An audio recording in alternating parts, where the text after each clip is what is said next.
Okay students, अब हम start कर रहे हैं index question chapter electricity class 10th। Okay चलो, तो उसमें इंडेक्स क्वेश्चन जो पहला क्वेश्चन है स्टूडेंट्स वो क्या बोल रहा है, what does an electric circuit mean. Electric circuit का मतलब क्या होता है स्टूडेंट्स, ठीक है। तो इलेक्ट्रिक सर्किट का सिंपल भाषा मतलब ये होता है स्टूडेंट्स, एक ऐसा पाथ है, एक ऐसा फिनोमेना जिसके अंदर करंट फ्लो होती है। तो लिखा हुआ है यहाँ पे a path in which electricity flows is called electrical circuit. अब इसका डायग्राम बना के समझा देता हूँ मैं आपको कैसे बताना चाह रहा है ये। देखो प्राइमरी सर्किट है, आपको बनना क्या जाना एग्जाम में इस तरीके से, उसमें रेजिस्टेंस कनेक्ट होता है। ये फंडामेंटल है इलेक्ट्रिकल सर्किट का डायग्राम बना रहा हूँ। प्राइमरी सर्किट है, उसमें बैटरी लगी रहती है। क्या क्या लगा रहा था समझा रहा हूँ पूरा डिटेल में।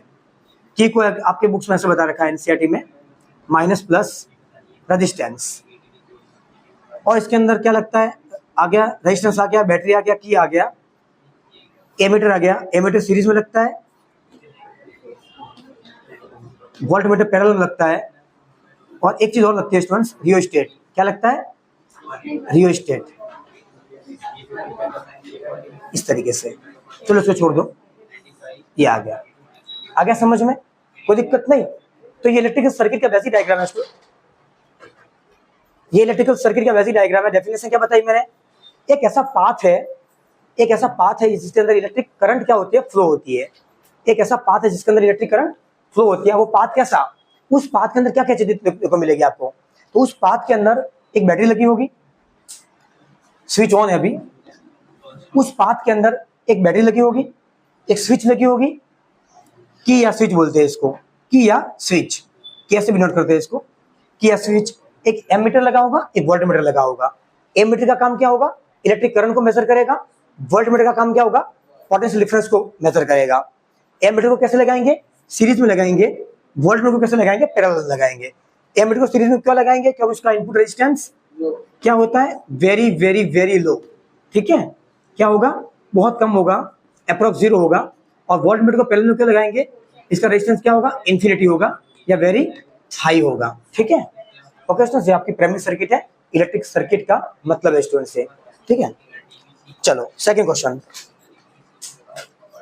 सेकंड जो इंडेक्स क्वेश्चन है वो ये बोल रहा है, define the unit of current. Define the unit of current. तो यूनिट ऑफ करंट की डेफिनेशन कैसे लिखेंगे हम, करंट पूछे तो सीधा किस पे जाएंगे, करंट के फॉर्मूले पे जाएंगे। तो करंट का फॉर्मूला कहां से मिलेगा, ओम्स लॉ से मिलेगा। तो ohms law is says that I V equal to I R, V equal to I R. तो यहाँ से अगर I को सब्जेक्ट बनाऊं तो R कहाँ जाएगा स्टूडेंट्स, नीचे आ जाएगा। तो V का यूनिट क्या होता है, वोल्ट। रेजिस्टेंस का क्या होता है, ओम। क्या होता है, ओम। एंड करंट की यूनिट क्या होती है, एम्पियर। क्या होती है, एम्पियर। बस यही तो लिखना है, एम्पियर, एम्पियर, ठीक है। तो ये पूछा define the unit of current.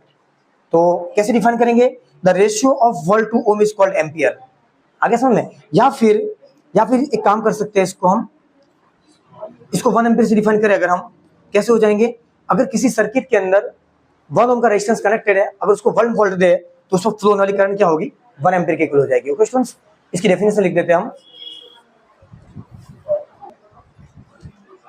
Okay students, तो जो सेकंड इंडेक्स क्वेश्चन है उसमें सिर्फ यूनिट ऑफ करंट पूछा है, तो उसका आंसर एम्पियर है स्टूडेंट्स, ठीक है। उसको डिफाइन करने की जरूरत नहीं है। चलो, और डिफाइन करना मैंने बता दिया स्टूडेंट्स कैसे डिफाइन करते हैं। अगर किसी सर्किट में 1 ओम का रेजिस्टेंस कनेक्टेड है, उसमें अगर 1 वोल्ट देंगे तो 1 एम्पीयर करंट फ्लो हो जाएगी, ठीक है। चलो, अब तीसरा जो इंडेक्स क्वेश्चन है, very very very important question है स्टूडेंट्स ये, calculate the number of electrons constituting 1 coulomb of charge. तो देखिए, नंबर ऑफ इलेक्ट्रॉन पूछा है स्टूडेंट्स 1 कूलम के अंदर। तो इसकी जब मैंने आपको थ्योरी पढ़ाई थी उसके अंदर समझाया था स्टूडेंट्स, जब भी किसी क्वेश्चन के अंदर नंबर ऑफ इलेक्ट्रॉन पूछे, आपको क्या पूछे, नंबर ऑफ इलेक्ट्रॉन पूछे, तो उसका एक ही फॉर्मूला है पूरी फिजिक्स के अंदर, Q इक्वल टू एनी। क्या फॉर्मूला है, Q इक्वल टू एनी। यहाँ पे Q क्या है स्टूडेंट्स, चार्ज। क्या है, चार्ज। N क्या है, number of electron. And E क्या है, एलिमेंट्री चार्ज। क्या है, एलिमेंट्री चार्ज, एलिमेंट्री चार्ज। अब इसको निकालेंगे कैसे, मुझे क्या चाहिए, नंबर ऑफ इलेक्ट्रॉन चाहिए, N निकालना है। क्या निकालना है, N को समझो, E कहाँ चला जाएगा, नीचे आ जाएगा।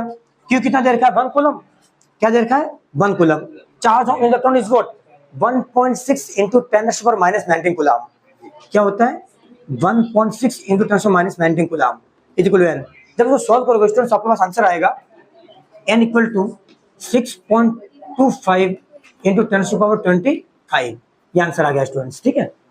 तो आज का तो पूछे आपको how much electron in 1 coulomb of charge, तो आपको सीधा मुंह पे याद होना चाहिए students 6.25 into 10⁻18 number of electron उस बॉडी से निकल जाएंगे। तो किसी बॉडी को 1 कूलम का चार्ज दोगे आप, आ गया। तो क्वेश्चन 1 मार्क्स में आता है, तो सीधा याद रखो students how much number of electron release from the body when we are given the 1 coulomb of charge.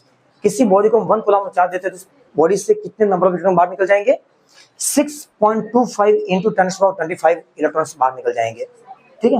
ये इंडेक्स क्वेश्चन नंबर 3।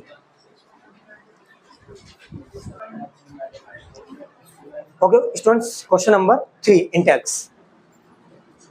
देखिए स्टूडेंट्स ये क्वेश्चन क्या बोल रहा है, अगर किसी बॉडी को 1 कूलम का चार्ज दोगे तो उस बॉडी से कितने नंबर ऑफ इलेक्ट्रॉन बाहर निकल जाएंगे। Means what is the number of electron in 1 coulomb of charge. 1 coulomb का चार्ज के अंदर कितने नंबर ऑफ इलेक्ट्रॉन निकालने। तो जब भी ऐसे क्वेश्चन आता है नंबर ऑफ इलेक्ट्रॉन पूछे, जब भी किसी क्वेश्चन के अंदर नंबर ऑफ इलेक्ट्रॉन पूछे तो आपको सीधा फॉर्मूला लगाना है Q इक्वल्स टू Ne। यहाँ पे स्टूडेंट्स Q क्या है? चार्ज। क्या है? चार्ज। N क्या है? Number of electron and E is what? Elementary charge. What? Elementary charge, या कुछ और भाषा में देखो तो प्राइमरी चार्ज। एलिमेंट्री चार्ज बोलते हैं इसको, एलिमेंट्री चार्ज। अब देखिए मुझे क्या निकालना, नंबर ऑफ इलेक्ट्रॉन निकालने हैं, तो मैं n को सब्जेक्ट बनाऊंगा। E कहाँ जाएगा स्टूडेंट्स? नीचे जाएगा। E नीचे आएगा तो चार्ज कितना दे रखा है मुझे? 1 कूलम। 1 कूलम दे रखा है क्वेश्चन में। चार्ज ऑन इलेक्ट्रॉन क्या होता है students? 1.6 into 10⁻19 coulomb is equal to n। इसको सॉल्व करोगे स्टूडेंट्स तो आंसर आएगा 6.25 into 10⁻18 number of electrons body से रिलीज कर जाएंगे। तो आपको स्टूडेंट्स डायरेक्ट याद रखना है, जब भी किसी बॉडी को 1 कूलम का चार्ज देते हैं तो उस बॉडी से 6.25 इंटू 10⁻18 इलेक्ट्रॉन्स बॉडी से लीव कर जाएंगे। ओके, तो डायरेक्ट याद रखना स्टूडेंट्स, आपको क्वेश्चन एमसीक्यूज में आता है या 1 मार्क्स में आता है, ठीक है। Index question number 3।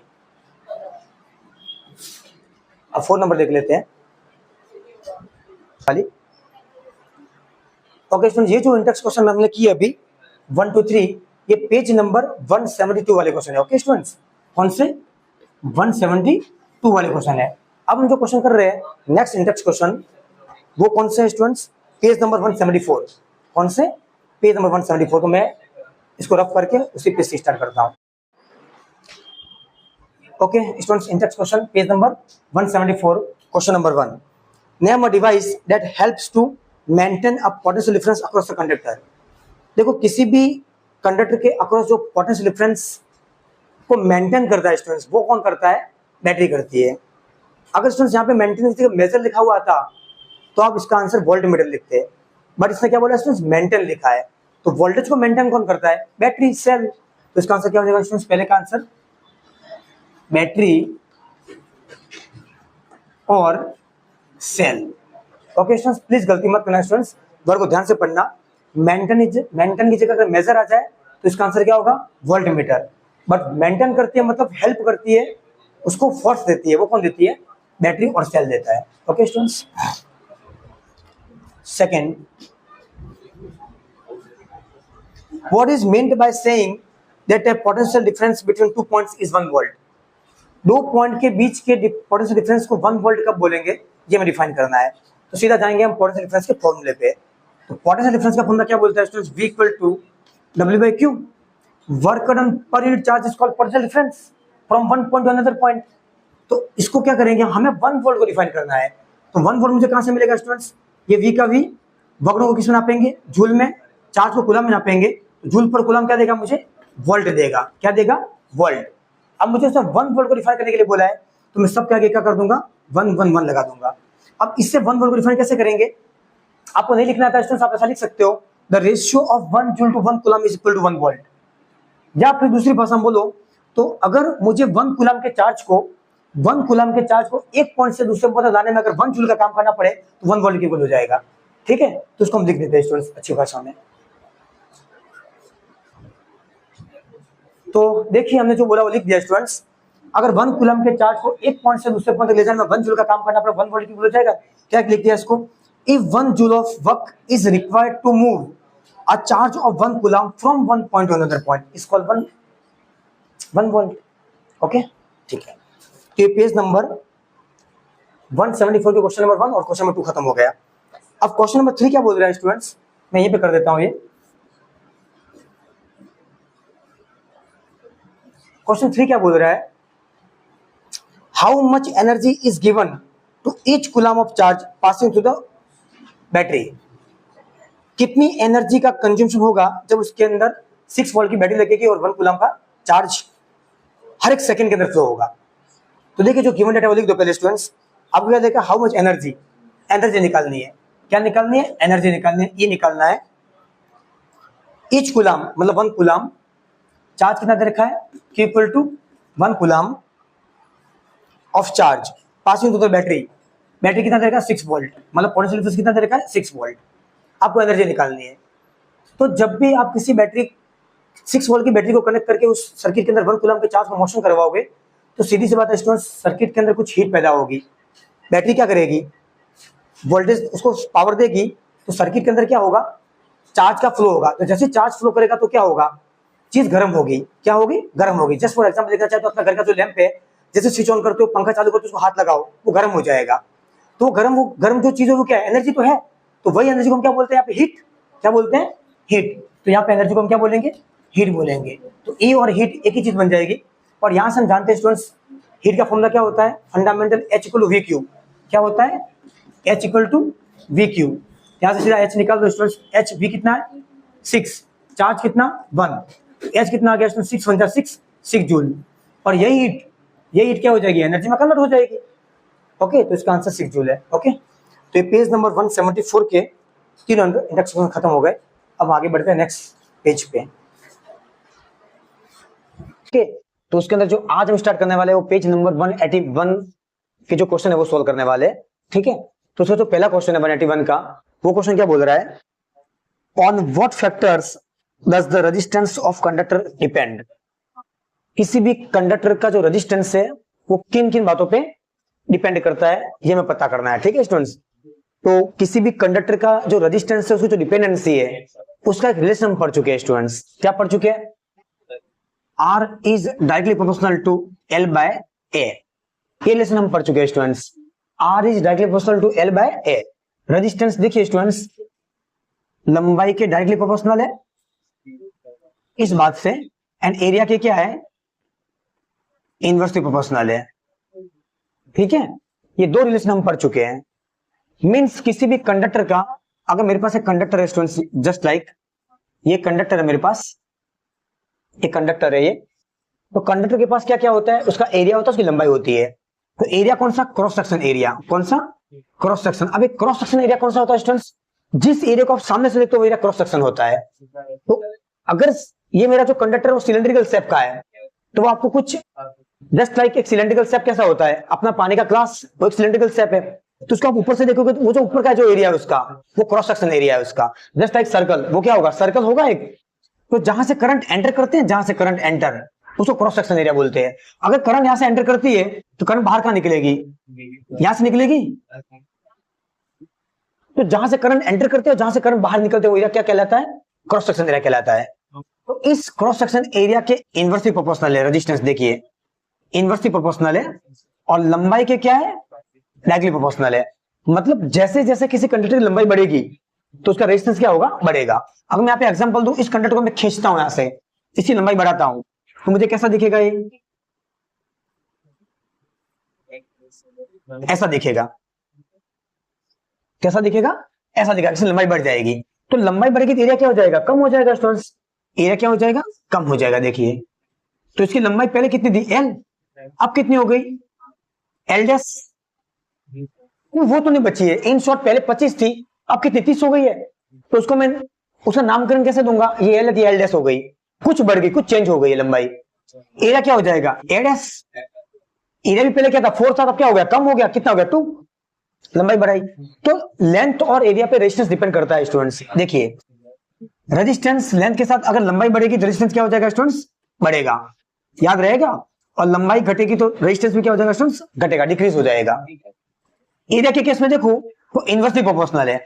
और फिजिक्स के अंदर कोई भी इनवर्सली चीज उल्टी होती है, एक बढ़ती है दूसरी डिक्रीज होती है। तो अगर यहाँ पे मैं एरिया को बढ़ाऊं तो रेजिस्टेंस क्या हो जाएगा, कम हो जाएगा। उल्टा रिलेशन है, देखिए उल्टा रिलेशन है। एरिया बढ़ेगा तो रेजिस्टेंस कम हो जाएगा, और एरिया डिक्रीज होगा तो रेजिस्टेंस इंक्रीज हो जाएगा। तो रेजिस्टेंस की कंडक्टर जो होती है उसकी लेंथ और एरिया पे डिपेंड करती है। वो किस तरीके से करती है, अगर लेंथ बढ़ती है तो रेजिस्टेंस बढ़ेगा, एंड एरिया बढ़ेगा रेजिस्टेंस घटेगा, डिक्रीज होगा। ये डिपेंडेंसी है। ओके स्टूडेंट्स, तो ये क्वेश्चन नंबर 1 आपका पेज नंबर 181। ओके,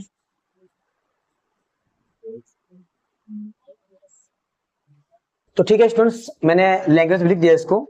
अगर किसी कंडक्टर की लेंथ इंक्रीज होती है तो रेजिस्टेंस इंक्रीज हो जाएगा, एंड एरिया इंक्रीज होता है तो रेजिस्टेंस डिक्रीज हो जाएगा। इनवर्सली प्रोपोर्शनल है। ठीक है, नेक्स्ट क्वेश्चन, क्वेश्चन नंबर 2।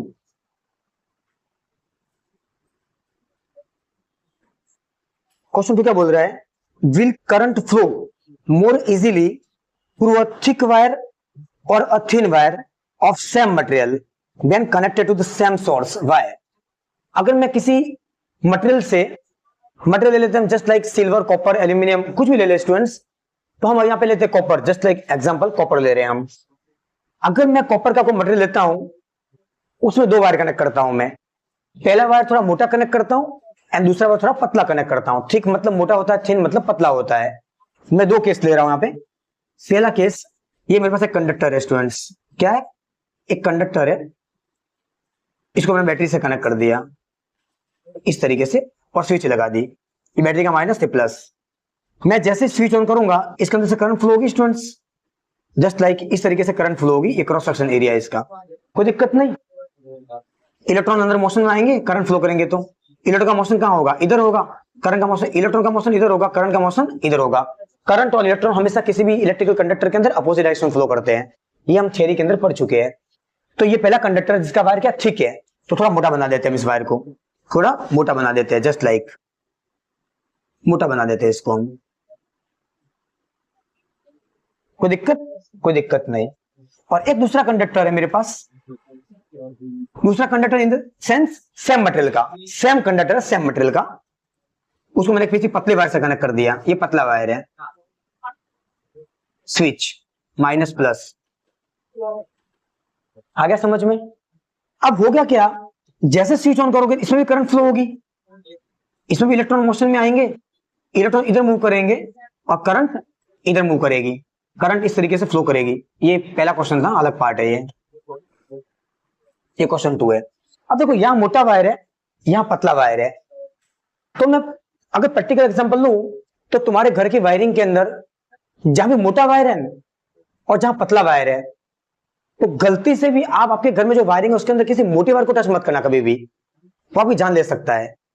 क्योंकि मोटा वायर हमेशा क्या करेगा, ज्यादा करंट फ्लो करवाएगा, और पतला वायर कम करंट फ्लो करवाएगा। इसका आंसर क्या हो गया, मेन जो थिक वायर है उसमें से ज्यादा करंट फ्लो होगी, और जो पतला वायर है उसमें से कम करंट फ्लो होगी।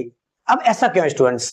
तो ऐसा इसलिए हुआ, ये जो मोटा वायर था, मोटा वायर ये क्या था, अगर इसको मैं झूम करके बताऊं, अगर इसको मैं झूम करके बताऊं तो ऐसा ऐसा बता सकता हूं मैं इसको, वायर को।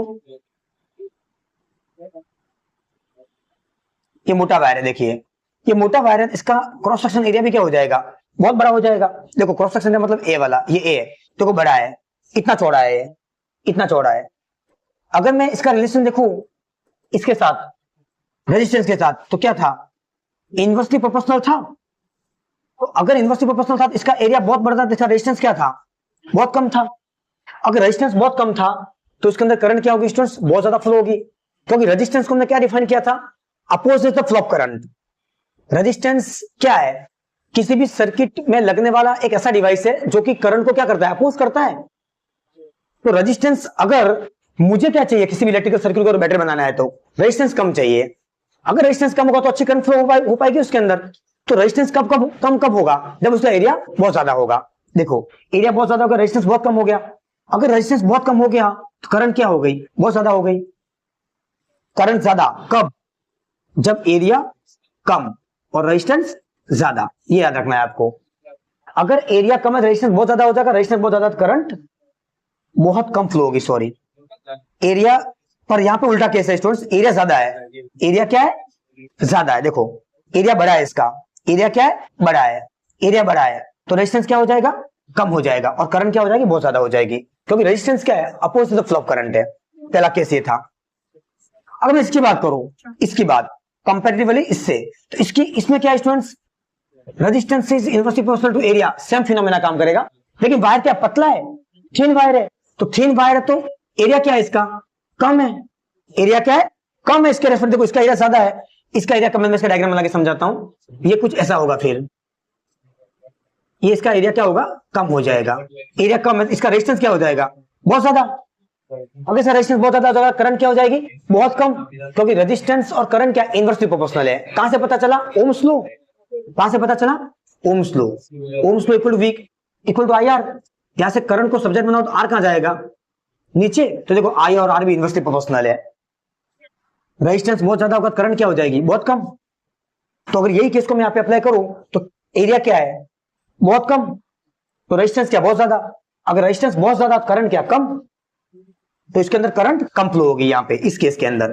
तो इसमें क्या हो जाएगा, रेजिस्टेंस बहुत ज्यादा है, करंट बहुत कम, एरिया बहुत कम, कोई दिक्कत, एरिया कम, रेजिस्टेंस ज्यादा, रेजिस्टेंस ज्यादा, करंट कम, आ गया समझ में, कोई दिक्कत नहीं।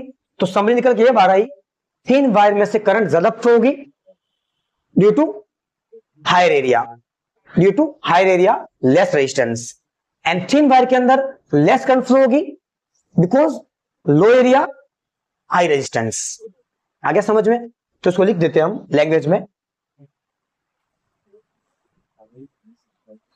ओके। तो स्टूडेंट्स मैंने इसका आंसर लिख दिया, ए thick wire has large area, मोटे वायर का एरिया बहुत ज्यादा होता है, ड्यू टू दिस उसका रेजिस्टेंस बहुत कम हो जाएगा, रेजिस्टेंस बहुत कम होगा तो उसमें से बहुत ज्यादा करंट फ्लो होगी, ओके स्टूडेंट्स, तो इसका आंसर है। इसका जस्ट अपोजिट थिन वायर के लिए करोगे क्या हो जाएगा स्टूडेंट्स, थिन वायर का जो एरिया है वो क्या हो जाएगा, कम हो जाएगा, उसका रेजिस्टेंस बहुत ज्यादा हो जाएगा, तो करंट बहुत कम फ्लो होगी, ओके, इसका आंसर है।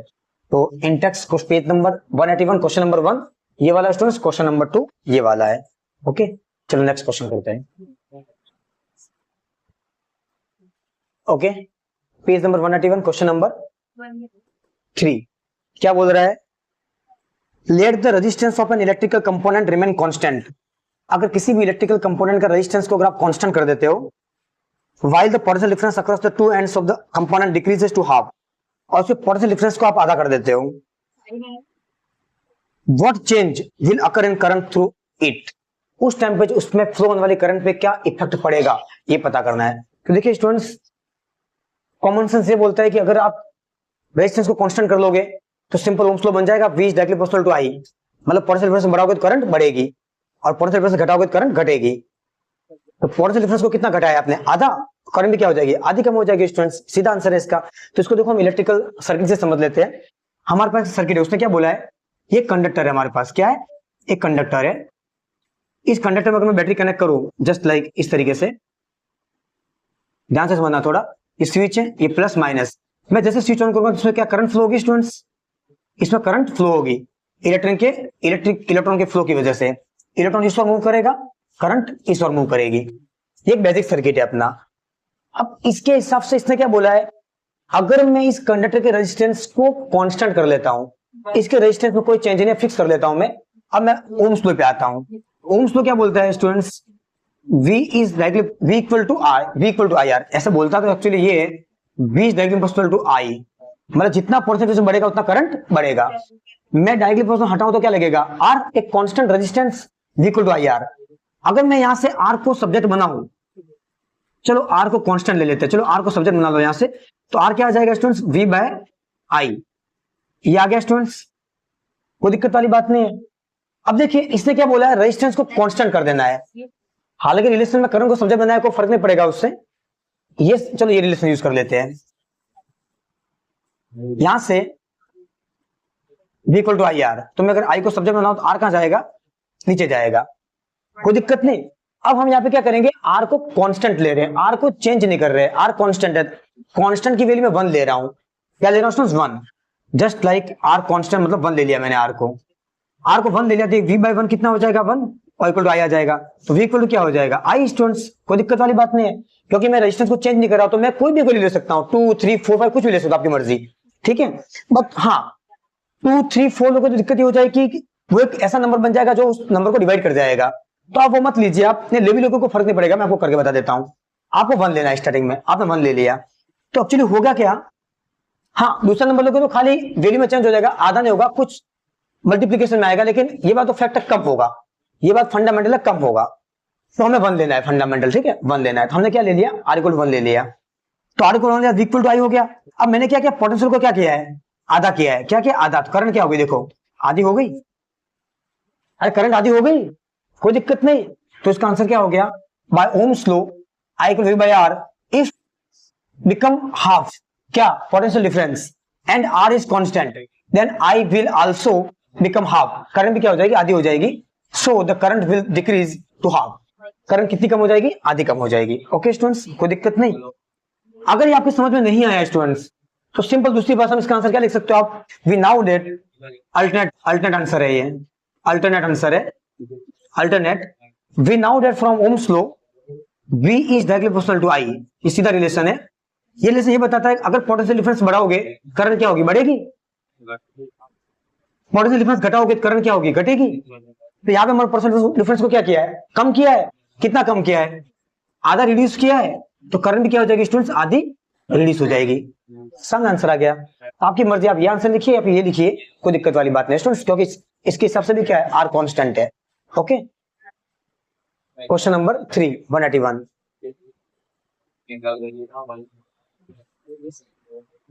Okay, page number 181, question number 4। चलो क्वेश्चन नंबर 4 क्या बोल रहा है, why are coils of electric toaster and electric iron made up of an alloy rather than pure metals. जो इलेक्ट्रिक टोस्टर होते हैं एंड इलेक्ट्रिक आयरन, मतलब कपड़े को प्रेस जो करते हैं ना, कपड़ों को इस्त्री करते हैं, वो वाली जो इंस्ट्रूमेंट है उसकी जो कॉइल अंदर की, वो एलॉय की क्यों बनाते हैं, क्यों प्योर मेटल की नहीं। तो उसका रीजन ये, फर्स्ट मतलब रीजन ये है, alloy are used because they have high resistance. उनका रेजिस्टेंस क्या होता है, बहुत ज्यादा होता है। अगर बहुत ज्यादा रेजिस्टेंस उसमें करंट कम फ्लो होगी, हमारा काम हो जाएगा स्टूडेंट्स, क्योंकि कॉइल है, अगर ज्यादा रेजिस्टेंस है तो करंट कम फ्लो की भी उतनी हीट दे देगा जितनी हमें रिक्वायरमेंट है। Number 2, they do not oxidize और melt easily at high temperature. और दूसरी चीज, हम अगर कपड़ों को प्रेस कर रहे हैं तो ज्यादा टेम्परेचर चाहिए हमें, अगर ज्यादा टेम्परेचर चाहिए तो हमें ऐसा मटेरियल चाहिए जो ज्यादा टेम्परेचर पे नहीं पिघलना चाहिए। तो वो क्या है, एलो स्टूडेंट्स, और एलो क्या है, मोर देन 2 और मोर देन 2 प्योर सब्सटेंस बनके मतलब मिलके बनने वाली चीज है। तो उसका टेम्परेचर मेल्टिंग पॉइंट बहुत ज्यादा होता है, तो ज्यादा करंट फ्लो हो रही है तो हो सकता है उसका टेम्परेचर बहुत ज्यादा बढ़ जाए, तो टेम्परेचर ज्यादा बढ़ जाए तो जल्दी मेल्ट नहीं होगा। बाकी सिंपल अगर कोई मटेरियल यूज करते हैं आप इसी जगह पे एल्यूमिनियम, तो दिक्कत क्या होती, एल्यूमिनियम स्टूडेंट जल्दी ऑक्सीजन के साथ मिक्स होकर क्या कर लेगा, ऑक्सीडाइज बन जाएगा। वो एल्यूमिनियम ऑक्सीडाइज होके एल्यूमिनियम ऑक्साइड बना लेगा वो। तो हो सकता है उससे क्या होगा, वो मटेरियल अंदर कॉइल डैमेज हो सकती है। डैमेज होगी तो क्या, हम जब प्रेस कर रहे होंगे उस टाइम पे क्या होगा, हो सकता है वायर टूट के लीकेज हो जाए और हमें शॉक लग जाए। इस वजह से हम क्या करेंगे, एलो यूज करेंगे। एलो क्या करता है, मोर देन 2 प्योर सब्सटेंस से मिलकर बनता है, और उसका मेल्टिंग पॉइंट और जो हाइट मेल्टिंग पॉइंट बहुत ज्यादा होता है। उस वजह से क्या होगा, उसमें ज्यादा करंट फ्लो होगी तो टेम्परेचर अगर ज्यादा आ भी गया तो मटेरियल जल्दी मेल्ट नहीं हो पाएगा। ठीक है स्टूडेंट्स, तो इस वजह से हम प्योर सब्सटेंस को नहीं यूज करके या प्योर मेटल को नहीं यूज करके हम एलो यूज करते हैं। और एग्जांपल दो तो हमारी जो ट्रांसमिशन लाइन है पावर की, वो भी स्टूडेंट्स आप देखना हमेशा एलो के बनाते हैं हम, प्योर मेटल नहीं यूज करते उसके अंदर। एल्यूमिनियम कॉपर के बार कभी नहीं डालते हम, उसके अंदर हम क्या करते हैं, एलो यूज करते हैं, जस्ट गैल्वेनाइज के बाद डालते हैं। क्यों, क्योंकि उसका मेल्टिंग पॉइंट बहुत ज्यादा होता है हाई टेम्परेचर पे, या हाई टेम्परेचर का मेल्टिंग पॉइंट ज्यादा होगा कॉमन सेंस से, तो क्या होगा, वो जल्दी मेल्ट नहीं होगा। और हो सकता बारिश होगी तो बारिश में भी क्या होता है, पानी है, पानी के अंदर ऑक्सीजन होगा स्टूडेंट्स, तो जल्दी ऑक्सीडाइज नहीं हो जाए, इस तरह एलो यूज करते हैं। ओके स्टूडेंट्स, वही रीजन है, alloy are used because they have high resistance, उनका रेजिस्टेंस बहुत ज्यादा होता है। ड्यू टू दिस कम करंट के अंदर ज्यादा काम कर जाएगा वो, and they do not oxidize और melting easily at high temperature. Okay students, तो ये इसका आंसर था, पेज नंबर 181, क्वेश्चन नंबर 4।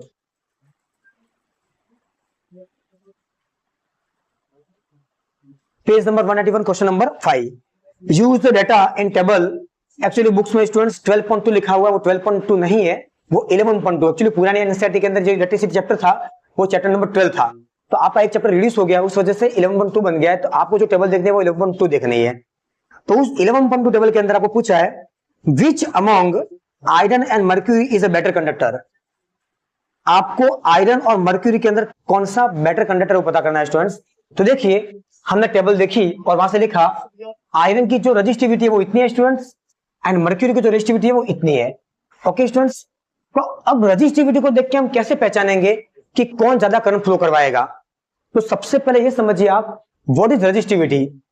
तो देखिए स्टूडेंट्स, रजिस्टिविटी क्या होती है, किसी भी मटेरियल की इंट्रिंसिक प्रॉपर्टी है। अब सबसे बड़ा दिक्कत बच्चों को यह होता है what is difference between resistance and resistivity. तो देखिए स्टूडेंट्स, रेजिस्टेंस जो होता है वो हम कनेक्ट करते हैं सर्किट के अंदर, और रजिस्टिविटी जो होती है वो students intrinsic property of material है, वो एक हर मटेरियल की इंट्रिंसिक प्रॉपर्टी है। जैसे कि आप में से किसी की इंट्रिंसिक प्रॉपर्टी हो सकता है खेलना हो, किसी की गाना हो, किसी की राइडिंग हो, अलग अलग हो सकती है वो सब बच्चों की। इसी तरीके से रजिस्टिविटी भी किसी मटेरियल की होती है। जस्ट लाइक मैं बोलूं अगर कॉपर की रजिस्टिविटी बहुत ज्यादा है तो रजिस्टिविटी इन शॉर्ट क्या बताते हैं स्टूडेंट्स, आपको ये याद रखना रजिस्टिविटी किसी भी मटेरियल में फ्लो होने वाली करंट को अपोज करती है। इन शॉर्ट वो इंट्रिंसिक प्रॉपर्टी है उसकी। अगर मैं बोलूं कॉपर की रजिस्टिविटी 10 है और गोल्ड की 5 है, तो जिसकी रजिस्टिविटी ज्यादा वहां से करंट कम फ्लो होगा स्टूडेंट्स, और जिसकी रजिस्टिविटी कम है वहां से करंट ज्यादा फ्लो होगा। तो इन शॉर्ट इस कॉन्सेप्ट से मैं यहाँ पे एक रिलेशन दिख रहा हूं students, rho is inversely proportional to current. ये आपको याद रखना है students, rho is inversely proportional to current. Rho को रजिस्टिविटी से डिनोट करते हैं फिजिक्स के अंदर और करंट को आई से डिनोट करते हैं। तो इस कॉन्सेप्ट से अगर मैं इन दोनों का कंपैरिजन करूं तो इन दोनों के कंपैरिजन में रजिस्टिविटी ज्यादा किसकी है स्टूडेंट्स, मर्क्यूरी की। तो देखो मर्क्यूरी की रजिस्टिविटी बहुत ज्यादा है तो इसमें से करंट क्या होगी स्टूडेंट्स, बहुत कम फ्लो होगी, कोई दिक्कत नहीं, करंट कम फ्लो होगी, इनवर्सली प्रोपोर्शनल है। और इसके हिसाब से देखो आयरन के हिसाब से, तो आयरन की रजिस्टिविटी इसके कंपेरिजन में स्टूडेंट्स कम है। देखिए क्या है, कम है, तो इसमें करंट क्या होगी स्टूडेंट्स, ज्यादा फ्लो होगी। तो जिसके अंदर ज्यादा करंट फ्लो होती है वो क्या होता है, गुड कंडक्टर माना जाता है स्टूडेंट्स। तो आयरन और मर्क्यूरी के अंदर यहां पे अगर मैं कंपेयर करूं तो ज्यादा अच्छा कंडक्टर कौन है हमारे लिए, आयरन, क्योंकि आयरन की रजिस्टिविटी कम है स्टूडेंट्स, तो उसमें करंट अच्छे से फ्लो होगा कंपेरेटिवली मर्क्यूरी से, क्योंकि मर्क्यूरी की रजिस्टिविटी ज्यादा है तो करंट कम फ्लो होगा। तो यहां पे अगर मैं कंपेयर करूं तो आयरन में से अच्छा करंट फ्लो होगा और iron good conductor of electricity है कंपेरेटिवली मर्क्यूरी से। अब दूसरा केस है, दूसरे में क्या बोला है उसने, which material is the best conductor. अब इस टेबल के अंदर सबसे ज्यादा बेस्ट अच्छा कंडक्टर कौन माना जाएगा, जिसकी रजिस्टिविटी सबसे कम होगी। देखिए जिसकी रजिस्टिविटी सबसे कम होगी वो क्या होगा, करंट को ज्यादा फ्लो करवाएगा अपने में से। बिल्कुल सही बात है स्टूडेंट्स। मैं फिर बोल रहा हूं रजिस्टिविटी क्या होती है स्टूडेंट्स, किसी मटेरियल की इंट्रिंसिक प्रॉपर्टी है, वो ये परमिशन देती है कि मेरे अंदर से करंट कितना फ्लो करवाऊं, ज्यादा करवाऊं या कम करवाऊं। अगर मैं बहुत ज्यादा हूं तो करंट को बहुत कम फ्लो करवाऊंगी, बहुत कम हो तो करंट को बहुत ज्यादा फ्लो करवाऊंगी। ये शुद्ध भाषा में आंसर है इसका स्टूडेंट्स। ठीक है, तो सिल्वर की टेबल के हिसाब से सिल्वर की रजिस्टिविटी सबसे कम है, तो सिल्वर की रजिस्टिविटी सबसे करंट, इसमें सबसे ज्यादा करंट फ्लो होगी, और सबसे ज्यादा करंट जो फ्लो होती है वो गुड कंडक्टर माना जाता है। ओके, तो इसका आंसर क्या है स्टूडेंट, सिल्वर। ओके, तो क्वेश्चन नंबर 5 था, page number 181।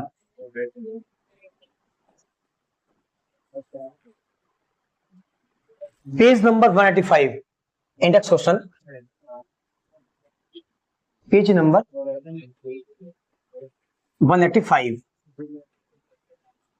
Page number 185 question number 1, page number 185 question number 1। अभी क्वेश्चन 1 ऐसा बोल रहा है, draw a schematic diagram of a circuit consisting of battery of 3 cell, 2 volt each। इस वर्ड पे ध्यान देना, 3 cell battery of 3 cell of 2 volt each, 5 ohm resistor, 8 ohm resistor and 12 ohm resistor and a plug key, all connected in series। इन सबको आपको series में करना है, सिर्फ आपको डायग्राम बनाना है स्टूडेंट्स। ये क्वेश्चन सोल्व नहीं करना है, सिर्फ डायग्राम बनाना है। और डायग्राम बनाने में उसने ऐसा बोला है आपको डायग्राम कैसे बनाना है, एक बैटरी लेनी है, पहले क्या लेनी है, बैटरी। वो बैटरी कितने सेल से मिलकर बनी है, 2 वोल्ट सेल से मिलकर बनी है, और ऐसा कितने, 3 सेल, 3 सेल है ना, इसे 3 सेल। देखो सेल से बैटरी बनती है, सेल का सिंबल क्या है, मैं पूरी फिजिक्स में आपको जितना डायग्राम बनाया है उसमें एक्चुअली मैंने सेल कनेक्ट किया था। मैं ये कनेक्ट करता हूँ किसी भी सर्किट में, देखो मैंने पता ऐसे सर्किट बना के, ऐसे सर्किट बना के नीचे ऐसे बैटरी कनेक्ट करता था मैं, और उसको मैं बैटरी बोलता था। एक्चुअली सेल है, पर हम साधारण भाषा में इसको क्या बोलते हैं, सब सर्किट में उसको बैटरी बोल देते हैं। एक्चुअली सेल से बैटरी बनती है, 2 और more than 2 cell max battery. अब ये सेल है तो बैटरी कैसे बनेगी, इसको इसके साथ एक और सीरीज में एक और कनेक्ट कर दो, ये बैटरी बन गई। अब क्या बन गई, बैटरी। तो सेल से बैटरी बनती है, उसने क्या बोला है 2 वोल्ट के 3 सेल है, 2 वोल्ट के 3 सेल है, माइनस प्लस ऐसे 3 सेल है, माइनस प्लस ऐसे 3 सेल है। ये 2 वोल्ट का है, ये 2 वोल्ट का है और ये भी 2 वोल्ट का है, ऐसे 3 सेल है। इन तीनों से मुझे बैटरी बनानी है, सीरीज में कनेक्ट करके, उसने लिखा है सीरीज में कनेक्ट करना है, लास्ट वो यूज किया है ऑल इन सीरीज। तो मैं कैसे करूंगा, देखो सबसे पहले मैं रेजिस्टेंस कनेक्ट करूंगा, वो भी सीरीज में। कितने रेजिस्टेंस दे रखे हैं, 2 5 1 12। तो मुझे R1 कितना दे रखा है, रुको एक सेकेंड, R1 कितना दे रखा है 2 ओम, 5 ओम दे रखा है, ठीक है 5 ओम, नो प्रॉब्लम 5 ओम। R2 कितना दे रखा है 8 ओम एंड R3 कितना दे रखा है 12 ओम। ये 3 रेजिस्टेंस दे रखे हैं, इन सबको, ये 3 बैटरी, ये 3 सेल, ये 3 बैटरी, और साथ में क्या लिखा है प्लग, क्या लिखा है प्लग की, बस इतना दे रखा है। इन सबको मुझे सीरीज में कनेक्ट करना है। तो मैं डायग्राम कैसे बनाऊंगा, प्राइमरी सर्किट कैसे बनती है, हमेशा ध्यान रखना ऐसे बनती है हमेशा। तीनों रेजिस्टेंस क्या सीरीज में दे रखे, पहला रेजिस्टेंस R1, दूसरा R2, इसी को सीरीज बोलते हैं, हम पढ़ चुके थ्योरी के अंदर सीरीज पैरेलल। ये तीसरा, इसको किससे कनेक्ट किया, 3 सेल से बैटरी बनाई तो इसको ऐसे कनेक्ट करेंगे। 3 सेल से क्या बनती है, बैटरी। तो इन तीनों को मर्ज करूंगा मैं, क्या हो जाएगा, अब इनको मैं सीरीज में कनेक्ट करूं, जस्ट लाइक देखिए, ये पहला, ये दूसरा, ये तीसरा, तो 2 2 और 2, minus plus minus plus minus plus minus plus. और प्लग कैसे लिखते हैं, प्लग की ऐसे करके इसको मैंने पूरा कर दिया, ये सर्किट बन गया आपका। न्याय समझ में, बस इतना ही बोला है, बस इतना ही बोला है। ये कितना है 5 ओम, ये कितना है 8 ओम, ये कितना है 12 ओम, कोई दिक्कत, बस इतना बोला है इसने। ये प्लग की को ऑन मत करना, चलेगा, बता दो, चलो कोई दिक्कत नहीं पड़ता है। तो इसको ऐसे बता रहा हूं, करंट फ्लो करवा देना, करंट फ्लो करवा देना, क्योंकि इसको ऐसा माना जाता है कि स्विच लगी हुई है, ऑन है, क्लोज है, क्या है क्लोज है, चालू है, अभी चालू, कोई भी चीज चालू होगी क्या होगा, करंट फ्लो होगा उसके अंदर। ये समझ में आ गया, कोई दिक्कत नहीं, पक्का, चलो ठीक है। ये इसका पहला डायग्राम खत्म हो गया। तो अब सेकंड पार्ट सॉल्व करते हैं इसका। रीड्रो द सर्किट ऑफ क्वेश्चन 1। इस सर्किट को रीड्रो करना है, पुटिंग एन एमीटर, एक एमीटर लगाना है, एक वोल्टमीटर लगाना है, और पोटेंशियल डिफरेंस निकलना है अक्रॉस 12 ओम, इसके अक्रॉस पोटेंशियल डिफरेंस निकालना है। तो सबसे पहले हम क्या करेंगे, इस सर्किट को रीड्रो करेंगे, क्या करेंगे रीड्रो, इसका सेकंड पार्ट है बी, ये पहला पार्ट है, ये ए पार्ट है, ये बी पार्ट है, इसको रीड्रो करें, सर्किट को रीड्रो कैसे करेंगे, ये तो एज इट इज रहेगा R1 5 ओम, ये भी सेम रहेगा, R2 कितना 8 ओम, और तीसरा R3 कितना है 12 ओम। रीड्रो में क्या बोलते हैं, ये बैटरी क्या बन जाएगी, पूरा सेल बनाओ तो तीनों, मतलब तीनों सेल एक बैटरी बना लेंगे। तो बैटरी का सिंबल बना रहा हूं मैं, इन तीनों को साथ में लूंगा, 2 + 2 + 2 वोल्ट 6 वोल्ट, और मैंने बैटरी की पोजीशन चेंज कर दी। अरे मैंने करंट गलत, ये करंट मैंने गलत फ्लो करवा दिया यहाँ पे, सॉरी फॉर दैट, करंट मैंने गलत फ्लो करवा दिए। करंट प्लस से निकलती है हमेशा, करंट कहां से निकलती है, प्लस से निकलती है, करंट प्लस से निकलती है, करंट प्लस से निकलती है, तो करंट ऐसे फ्लो हो रही है। अब मैं दूसरे डायग्राम में क्या कर रहा हूं, करंट को ऐसे फ्लो करा रहा हूं, बैटरी मैंने चेंज कर दी, बैटरी की पोजीशन चेंज कर दी मैंने, प्लस को आगे ले लिया, माइनस को पीछे ले लिया, ये प्लस ये माइनस, और सच लाइक दिस। ये बन गया, सर्किट को रीड्रो कर लिया मैंने, क्या कर दिया रीड्रो। ये कितना बन गया 6 वोल्ट, कोई दिक्कत नहीं। अब मुझे ऐसा बोला कि इसमें एमीटर और वोल्टमीटर लगाना है, क्या करना है, एमीटर और वोल्टमीटर लगाना है। तो एमीटर का लगता है सर्किट में सीरीज, का लगता है series. Why ammeter connected in series, because it has low resistance, इसका इनपुट रेजिस्टेंस बहुत कम होता है, इसलिए इसको हम सीरीज में लगाते हैं। आए समझ में। इसको पैरेलल में लगा देंगे, क्या होगा, इसका मैंने एक शॉर्ट वीडियो डाल दिया स्टूडेंट्स, वहां पे देख लेना, आपको डिटेल में पता चल जाएगा, ठीक है। Why voltmeter connected in parallel, why voltmeter not connected in parallel, why emitter connected in series and why emitter not connected in series या parallel। तो इसका मैंने शॉर्ट वीडियो डाल दिया स्टूडेंट्स, वहां पे देख लेना, आपको डिटेल में पता चल जाएगा पूरा, मैंने बहुत डिटेल में बताया वहां पे, ठीक है। चलो तो यहाँ पे क्या हो जाएगा, ये स्विच है, कोई दिक्कत नहीं। अब एमएट को कहाँ लगाएंगे सीरीज में, तो कहाँ लगा दूं, यहाँ वायर काट दूं, एक वायर को काट दिया, ऐसे काट दिया और बीच में लगा दिया, ये सीरीज बन गया। क्या बन गया, सीरीज। अरे सीरीज बन गया। वोल्टमीटर कहाँ लगता है, पैरेलल में, तो वोल्टमीटर को पैरेलल में लगाएंगे, क्या लगेगा, पहला वोल्टमीटर कहाँ लगेगा, यहाँ लगेगा, दूसरा वोल्टमीटर कहाँ लगेगा, यहाँ लगेगा, और तीसरा वोल्टमीटर कहाँ लगेगा, यहाँ लगेगा। अगर आप चाहो तो कॉमन लगा सकते हो, कॉमन वोल्टमीटर लगा सकते हो, पर हमने इंडिविजुअल लगाया क्योंकि रेजिस्टेंस हमको इंडिविजुअल दिए, हमने तीनों तीन वोल्टमीटर एमीटर वोल्टमीटर इंडिविजुअल लगा दिए। एमीटर एक लगेगा सर्किट में, पूरे सर्किट की करंट बताता है, इसलिए वो वोल्टमीटर अलग क्यों बताए, क्योंकि सीरीज के अंदर वोल्टेज क्या होता है, डिवाइड होता है, सीरीज के अंदर पोटेंशियल डिफरेंस रहता है, करंट सेम रहती है, एंड पैरेलल के अंदर पोटेंशियल सेम रहता है, करंट डिफरेंट रहती है। तो अभी क्या है, सीरीज है, तो सीरीज के अंदर पोटेंशियल क्या रहेगा, सेम रहेगा, यहाँ भी पोटेंशियल अलग होगा, यहाँ भी अलग होगा, और यहाँ पे भी अलग होगा। अगर नेट 6 मैं कहूं, अगर यहाँ पे पोटेंशियल 2 होगा, यहाँ 1 होगा, यहाँ कितना होगा 3, क्योंकि 2 और 1 3, 3 और 1 6, क्योंकि पोटेंशियल कंजर्व रहता है, इक्वल डिस्ट्रीब्यूट होता है, ठीक है। चलो इक्वल नहीं कह सकते, जिसको जितना चाहिए उतना ले लेगा वो।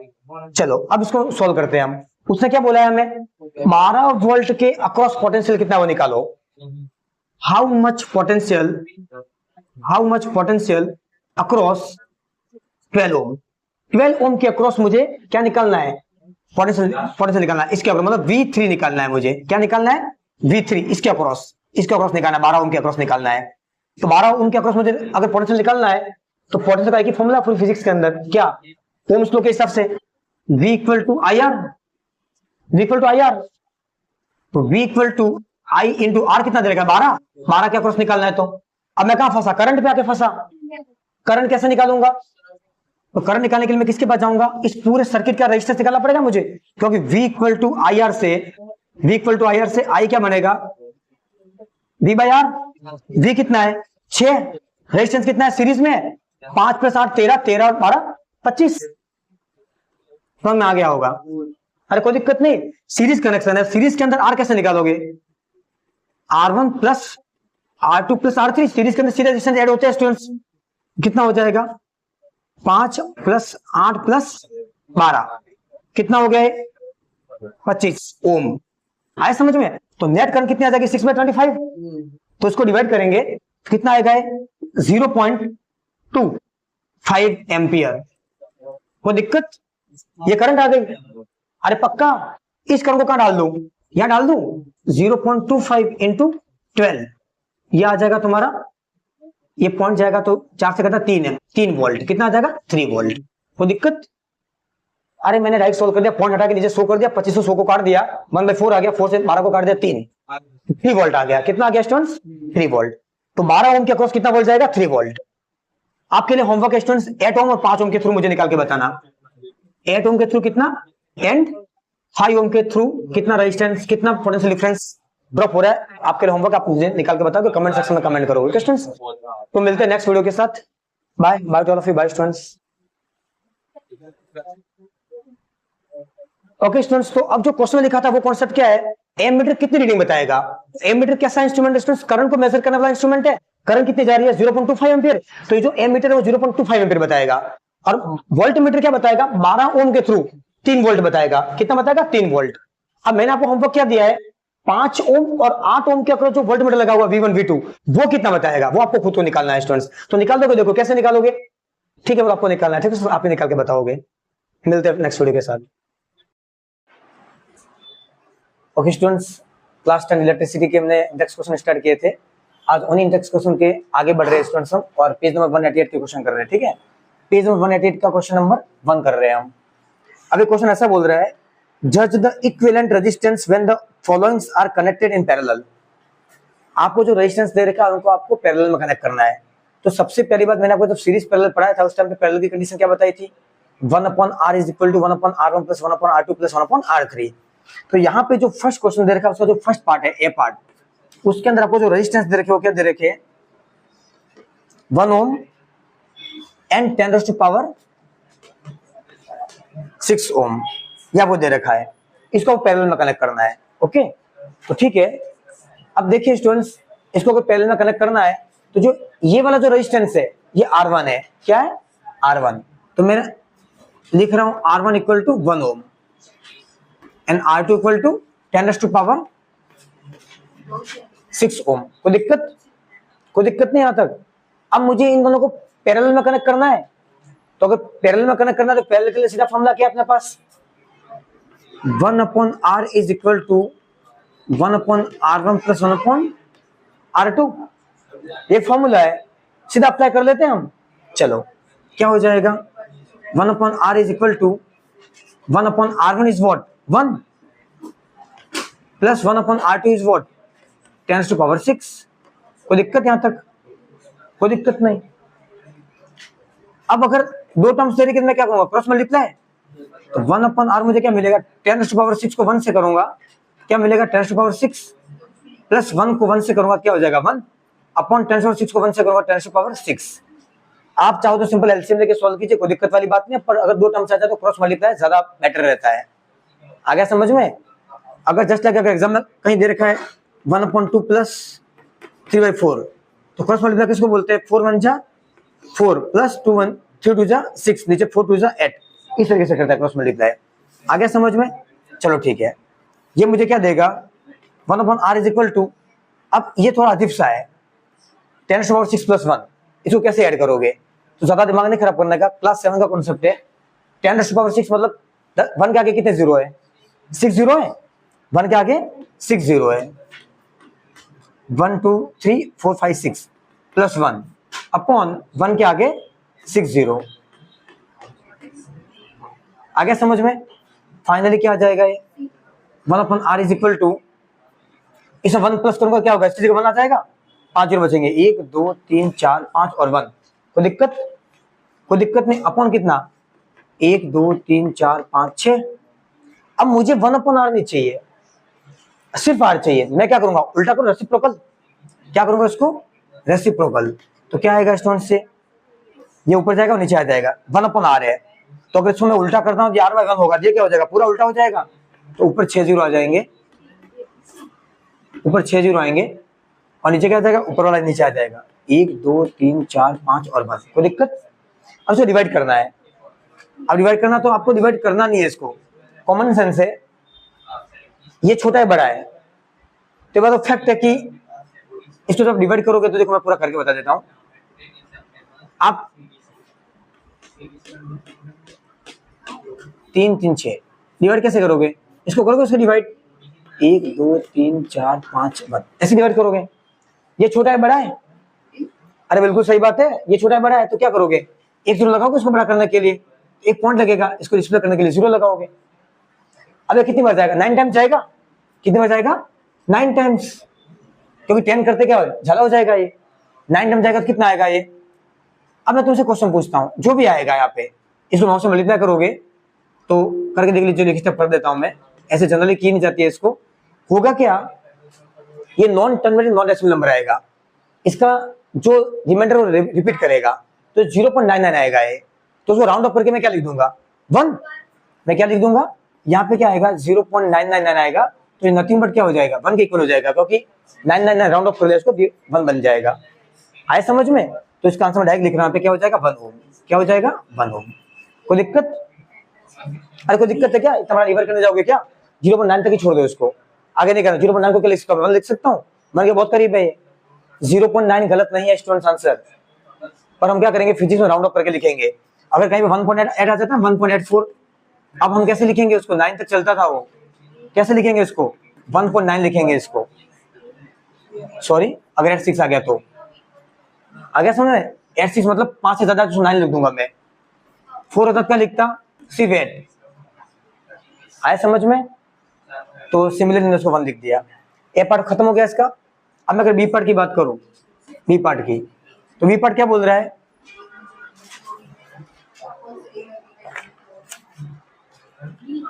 टेन टू पावर 3 क्या बोल रहा है, ये भी पैरेलल में कनेक्ट कर रखे हैं, तो R1 कितना है 10 टू पावर 3, R2 कितना है, सॉरी R1 1 है, R2 10 टू पावर 3 और R3 कितना है 10 टू द पावर 6। कोई दिक्कत? कोई दिक्कत नहीं। ये भी क्या है, पैरेलल में कनेक्टेड है। क्या करेंगे, इसको पैरेलल में कनेक्ट कर ले। कैसे करेंगे, 1/r equal to 1/r1 plus 1/r2 plus 1/r3। ये जो सिर्फ आर निकलता है वो सर्किट का रेजिस्टेंस है। किसका रेजिस्टेंस? सर्किट का। तो नीचे आप EQ लगा सकते हो, EQ इक्विवेलेंट रेजिस्टेंस है। क्या है वो? इक्विवेलेंट रेजिस्टेंस है। अगर लगाना चाहो तो, नहीं लगाओ तो भी कोई दिक्कत वाली बात नहीं है, ठीक है। चलो लगा दीजिए 1 इक्विवेलेंट। तो ये क्या देगा मुझे, 1/1 प्लस 1/10⁻³ प्लस 1/10⁻6। कोई दिक्कत? अब इसको सॉल्व कैसे करोगे, 3 टर्म से क्या करोगे, क्रॉस मल्टीप्लाई नहीं कर सकते हो, एलसीएम लोगे। एलसीएम क्या आएगा, जो बड़ी पावर एलसीएम आएगी 10⁻6 एलसीएम आएगी। अब इसको तुम कैसे सॉल्व करते हो, डिनोमिनेटर न्यूमरेटर सेम करके सॉल्व करते होंगे। या मैं कैसे सॉल्व करूंगा, ये जो नंबर है इसको इससे डिवाइड करूंगा, 10⁻6 को इससे डिवाइड करवाऊंगा। तो 10⁻6 अपन 1 करूंगा क्या आएगा, 10⁻6 आएगा। वो जो आएगा उसको 1 से मल्टीप्लाई करूंगा, क्या आएगा 10⁻6 प्लस ये डिवाइड करूंगा, क्या आएगा 10⁻3। 10⁻6 अपन 10⁻3 करूंगा, क्या करेगा, 6 में से 3 जाएगा तो 3 बचेगा, 10⁻3 बचेगा। उसको 1 से मल्टीप्लाई करेंगे कितना आएगा, ये 1 आएगा, 3 आएगा, सॉरी। कोई दिक्कत? ये पूरा कट जाएगा, 1 आएगा, 1 को 1 से करूंगा 1 आएगा। अब ये जो 1/r मुझे मिलेगा, ये कितना मिलेगा, देखो ध्यान से करो। ये 10⁻6 है, ये 10⁻3 है, तो इसको लिखली सोल्व करके ऐड कर लीजिए, कितना आएगा देखो, ये 6 0, 1 2 3 4 5 6, 3 0, एक क्या के 3 0, मतलब यहाँ से स्टार्ट करूंगा मैं, और लास्ट में कितना है 1। इसको ऐड करो, कितना आएगा ये, अरे इतना आएगा। कोई दिक्कत है क्या, अरे कोई दिक्कत है क्या? मैं चाहता तो 10⁻3 को कॉमन लेके भी कर सकता था, लेकिन नहीं करना, वो जितना सिंपल इतना सिंपल ही रहने दो उसको। कितना आ जाएगा ये 1 0 0 1 0 0 1 अपॉन पावर खोल दो, कितने आएगी ये 1 2 3 4 5 6। वापस वैसे सेम घटना, उल्टा करेंगे तो छोटा ऊपर चला बड़ा नीचे आ जाएगा, वही सेम 9 टाइम्स डिवाइड होगा, 0.9 आएगा, अप्रोक्स ले लेंगे, मानो करके देख लीजिए फटाफट। जगह यहाँ पे कर रहा हूं मैं, तो 1/r इक्विवेलेंट कितना आ जाएगा, दिख रहा है, ओके। ये सिर्फ r बचेगा, अब सिर्फ r निकालना है मुझे, r इक्विवेलेंट। तो ये उल्टा हो जाएगा, ये ऊपर जाएगा 6 0 1 2 3 4 5 6 अपॉन ये नीचे आ जाएगा 1 2 1 2 1। कोई दिक्कत? उसको डिवाइड करूंगा तो 0.99 आएगा, समथिंग आया। आई डिवाइड करोगे वही आएगा, लिख दो, नथिंग बट क्या हो जाएगा 1 ओम। क्या हो जाएगा 1 ओम। कोई दिक्कत?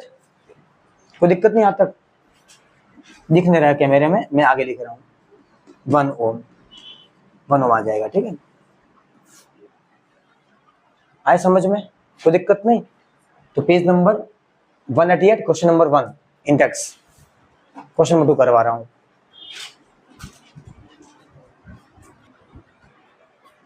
Okay students, page number 188 question number 2।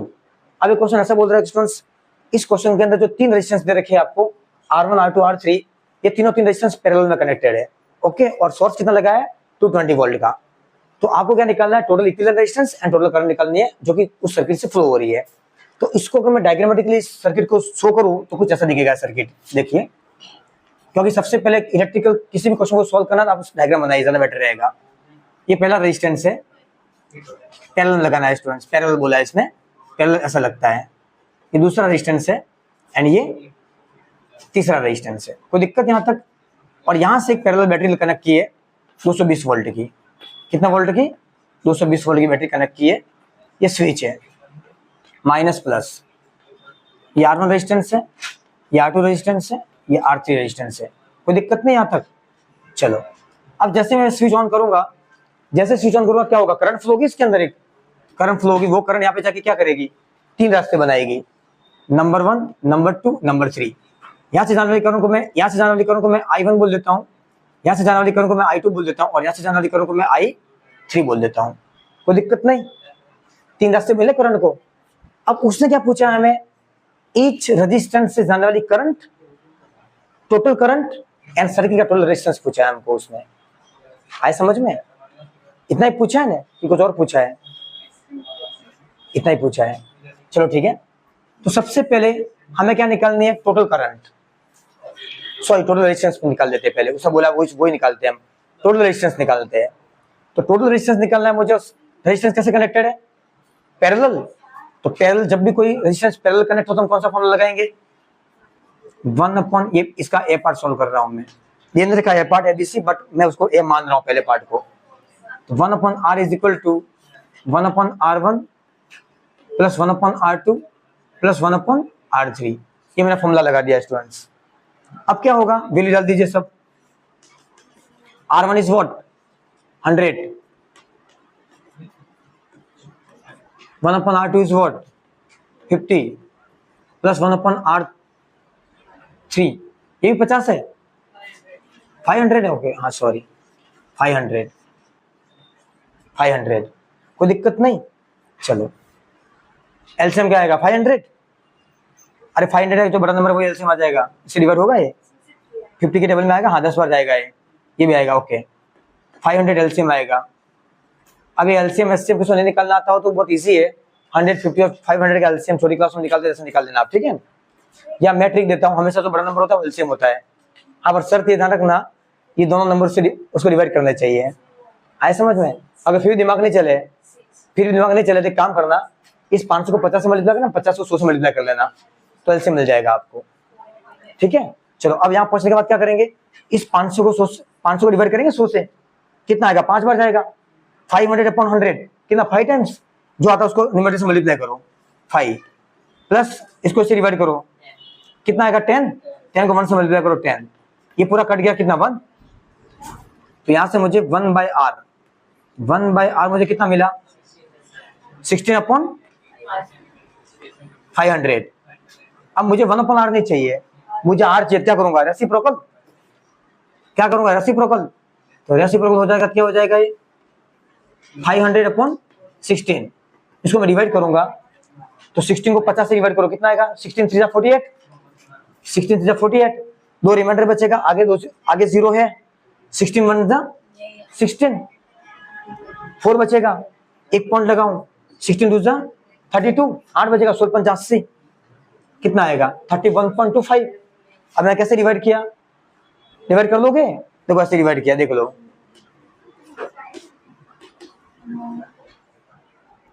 16 3 48, 3 बार गया, ये 2 रिमाइंडर बचे, 0 आ गया, 16 1 16, ये 4 आया, 1 जो लगा सकता हूं तो पॉइंट लगेगा, 16 2 32, ये 8 बचेगा, 0 लगा सकता हूं, पॉइंट लगा, 16 5 80। अरे आ गया 31.25, कोई दिक्कत? क्या आ गया? ये रेजिस्टेंस, ये इक्विवेलेंट रेजिस्टेंस है सर्किट का। और ये सर्किट का रेजिस्टेंस को देख के आप आंसर सही है गलत है पता कर सकते हो। जितने रेजिस्टेंस क्वेश्चन में दे रखे हैं तीनों पैरेलल में, इसकी वैल्यू इन तीनों से कम आनी चाहिए, ये रूल है आंसर चेक करने का। पैरेलल के अंदर जो आप रेजिस्टेंस निकाल रहे हो इक्विवेलेंट, उसकी वैल्यू गिवन रेजिस्टेंस से कम आनी चाहिए। देखो 50 से भी कम है, 500 से भी कम, 100 से भी कम है, मतलब तुम्हारा आंसर 100% सही है। सीरीज होता क्या होता? ज्यादा आती। सीरीज होता क्या आता? इन तीनों से ज्यादा आती। देखो 100 प्लस 50 150 प्लस 650 आती, जो तीनों 3 से ज्यादा थी। आ रहा, ये ट्रिक है। अब हो सकता है बुक्स 31.25 ओम को सिर्फ 31 लिखा हो, इसका पीछे आंसर क्या है एक बार चेक करना, 31.25 है या फिर कुछ और है भाई है। चलो ठीक है स्टूडेंट्स, आ गया, मतलब सही है आंसर। अब देखो इसका सेकंड पार्ट क्या बोला है उसने, क्या बोला? करंट निकालने के लिए बोला है, नेट करंट।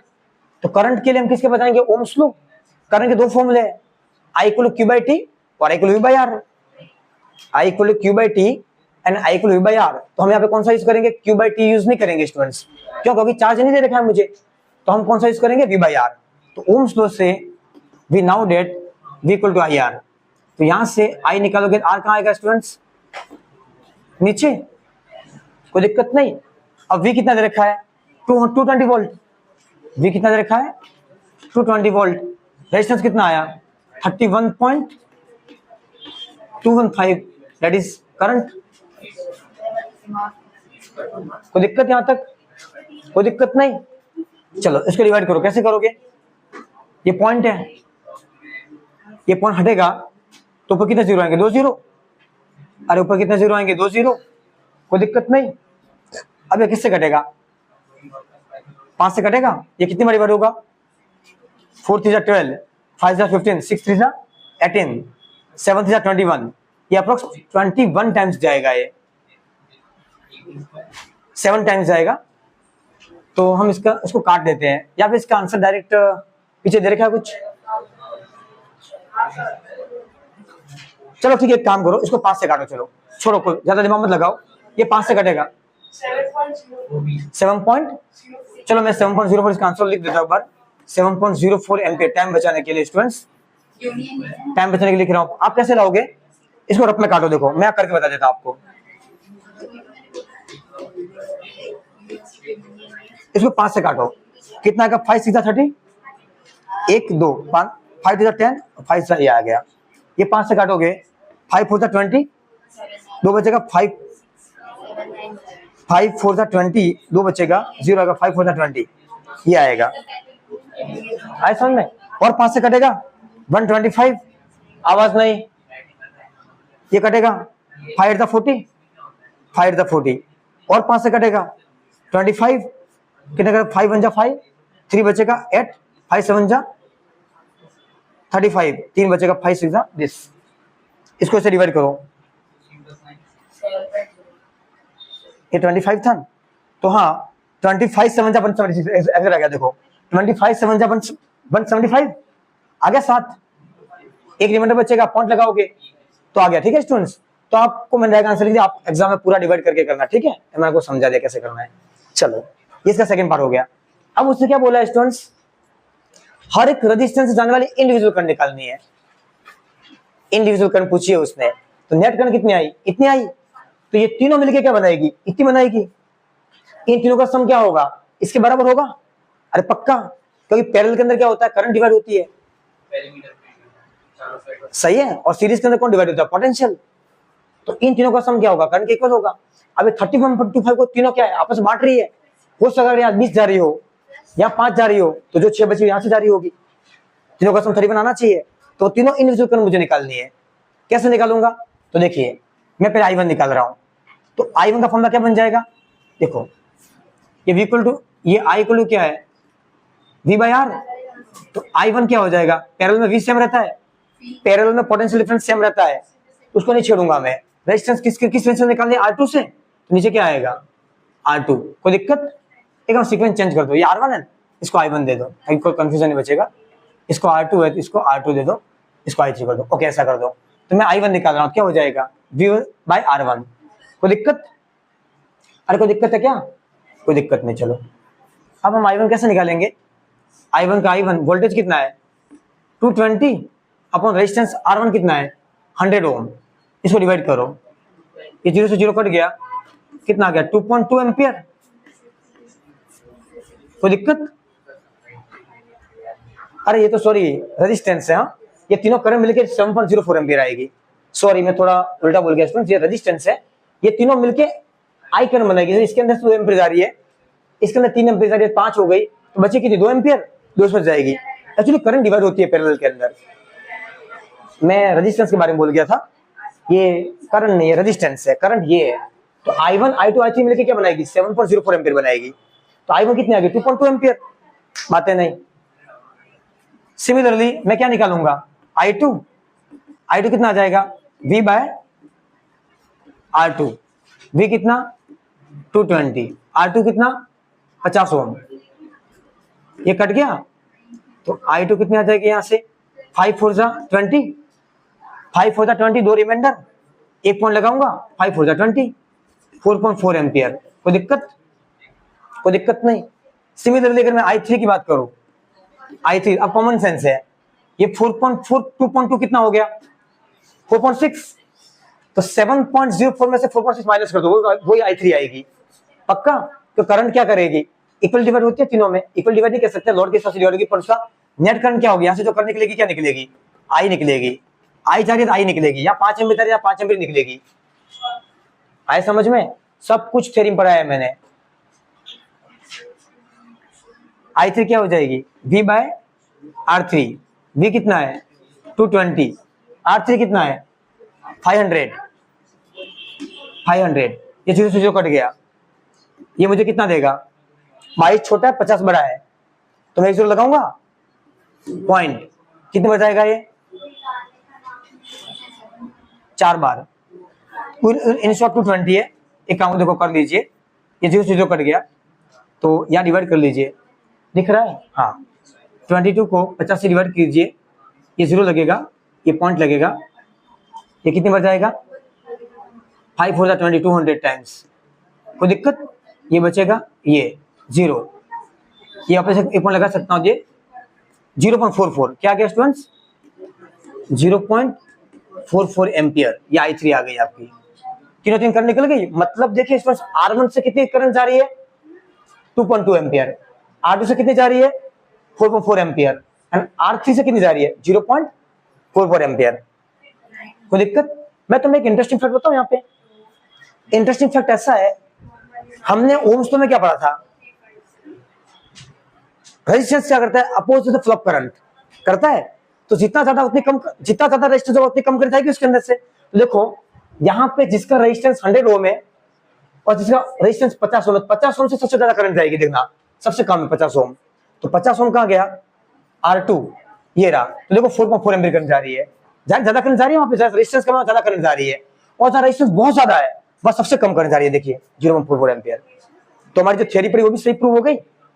अब और भी तुम अगर आंसर चेक करना चाहते हो तुमने सही किया गलत किया है, तो ये I1 I2 और I3 को ऐड करो, 7.04 एम्पीयर आ जाना चाहिए, और आई रहा है, देखो आई रहा है, ठीक है।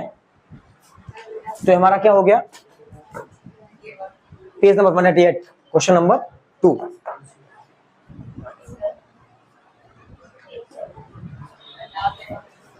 Okay students, page number 198 question number 3।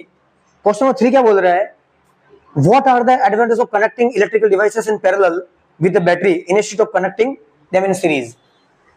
अगर किसी इलेक्ट्रिकल सर्किट को सीरीज में कनेक्ट करने से बेटर ये रहेगा कि हम उसको पैरेलल में कनेक्ट करेंगे, ये ज्यादा बेटर है हमारे लिए, इसको कोई एडवांटेज बताइए आप। तो देखिए पहला एडवांटेज ये है students, parallel circuits divides the current among the electrical device.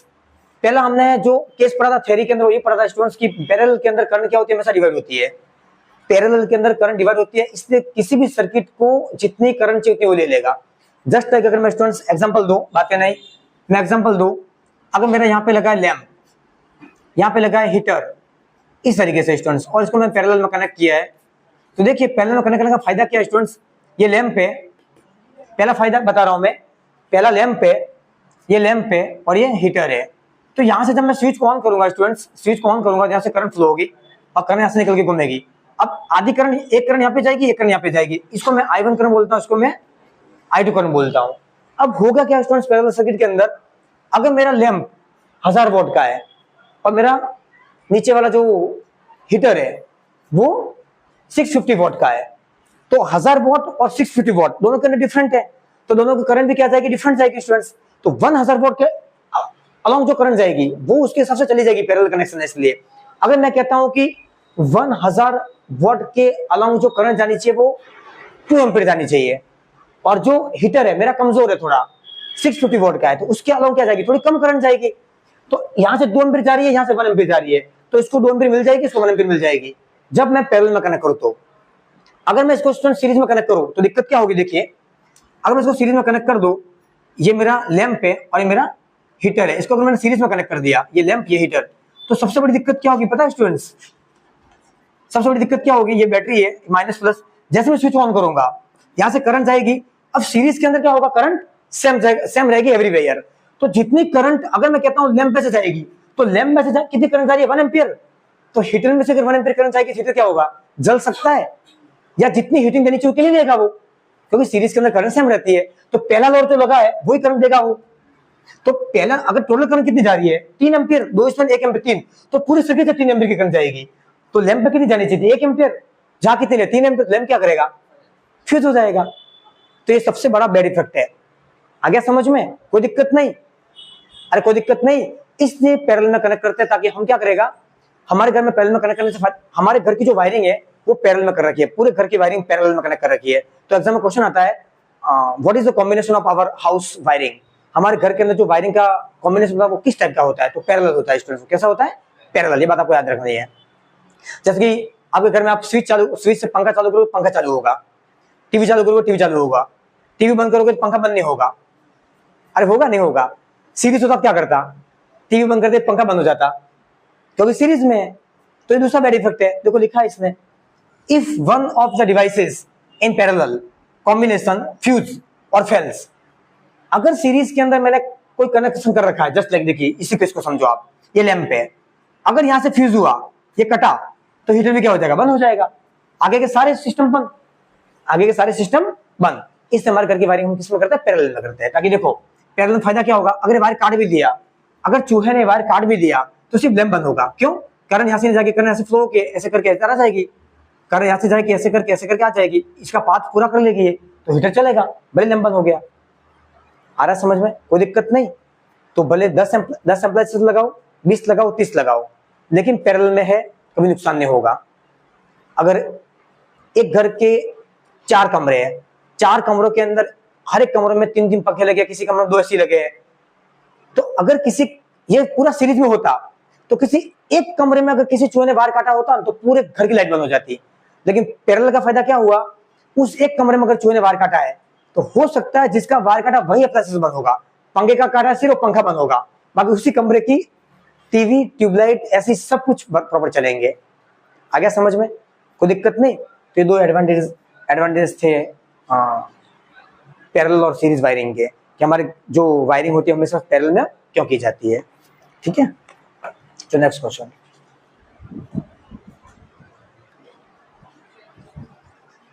Okay students, question number 4, page number 188,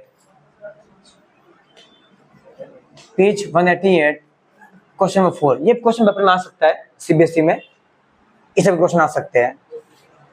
how can 3 resistors of resistance 2 ohm, 3 ohm, 6 ohm, R1 कितना दे रखा है 2 ओम, R2 कितना दे रखा है 3 ohm, and R3 is what 6 ohm, be connected to give a total resistance number 1 4 ohm, ये दे रखा है 4 ohm, एंड बी दे रखा है 1 ohm। ओके, तो देखिए स्टूडेंट्स, ये क्वेश्चन कुल मिला के ऐसा कहना चाह रहा है कि आपको ये 3 जो रेजिस्टेंस गिवन दे रखे हैं, उन तीनों रेजिस्टेंस को इस प्रकार से कनेक्ट करना है कि उनका इक्विवेलेंट 4 ओम आ जाए पहले केस में, और दूसरे केस में 1 ओम आ जाए। तो यहाँ पे कोई रास्ता नहीं students hit and trial error मारने के अलावा। ठीक है, तो इस क्वेश्चन के अंदर हम क्या करेंगे, हिट एंड ट्रायल एरर मारेंगे। कैसे मारेंगे, देखो इन तीनों को पहले सीरीज कनेक्ट करो। तो सीरीज में क्या होता है, डायरेक्ट रेजिस्टेंस ऐड हो जाते हैं, 3 + 2 5, 5 + 6 11 हो गया। हमें कितना चाहिए 4, मतलब तीनों सीरीज में नहीं कनेक्ट कर सकते हम। अब हम एक तुक्का मार रहे हैं कि अगर मैं पहले को सीरीज कर दूं, इन लोगों को पैरेलल कर दूं, जस्ट तुक्का मार रहा हूं मैं। देखिए अब तुक्का कैसे मारेंगे, देखो ऐसे मारते हैं, सर्किट बना के मारते हैं। ये R1 कनेक्ट किया मैंने, R1 के साथ इन दोनों को पैरेलल करना है, तो पैरेलल कैसे बनता है, ऐसे बनता है पैरेलल। अरे इसको पैरेलल बोलते हैं जो ऐसे लगते हैं। ये कितना है 3, ये 6, कोई दिक्कत, ये सिर्फ तुक्का मारा है। पहले मैंने तीनों को सीरीज किया तो नहीं आया 4।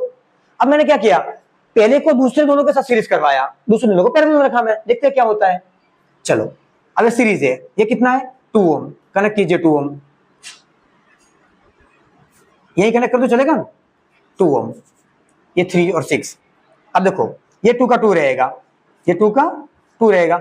अब इसको मैं सॉल्व करूं, ये दोनों पैरेलल में है, तो पैरेलल में कैसे सॉल्व करते हैं, 2 रेजिस्टेंस दे रखे हैं, मैंने क्या बताई शॉर्ट ट्रिक, दोनों को मल्टीप्लाई करके 2 से डिवाइड कर दो, दोनों को मल्टीप्लाई करके दोनों को ऐड करके डिवाइड कर लीजिए। जस्ट लाइक देखिए 2 दे रखा कैसे सॉल्व करोगे, 3 × 6 अपॉन 3 + 6, ये शॉर्ट ट्रिक बताई थी मैंने आपको।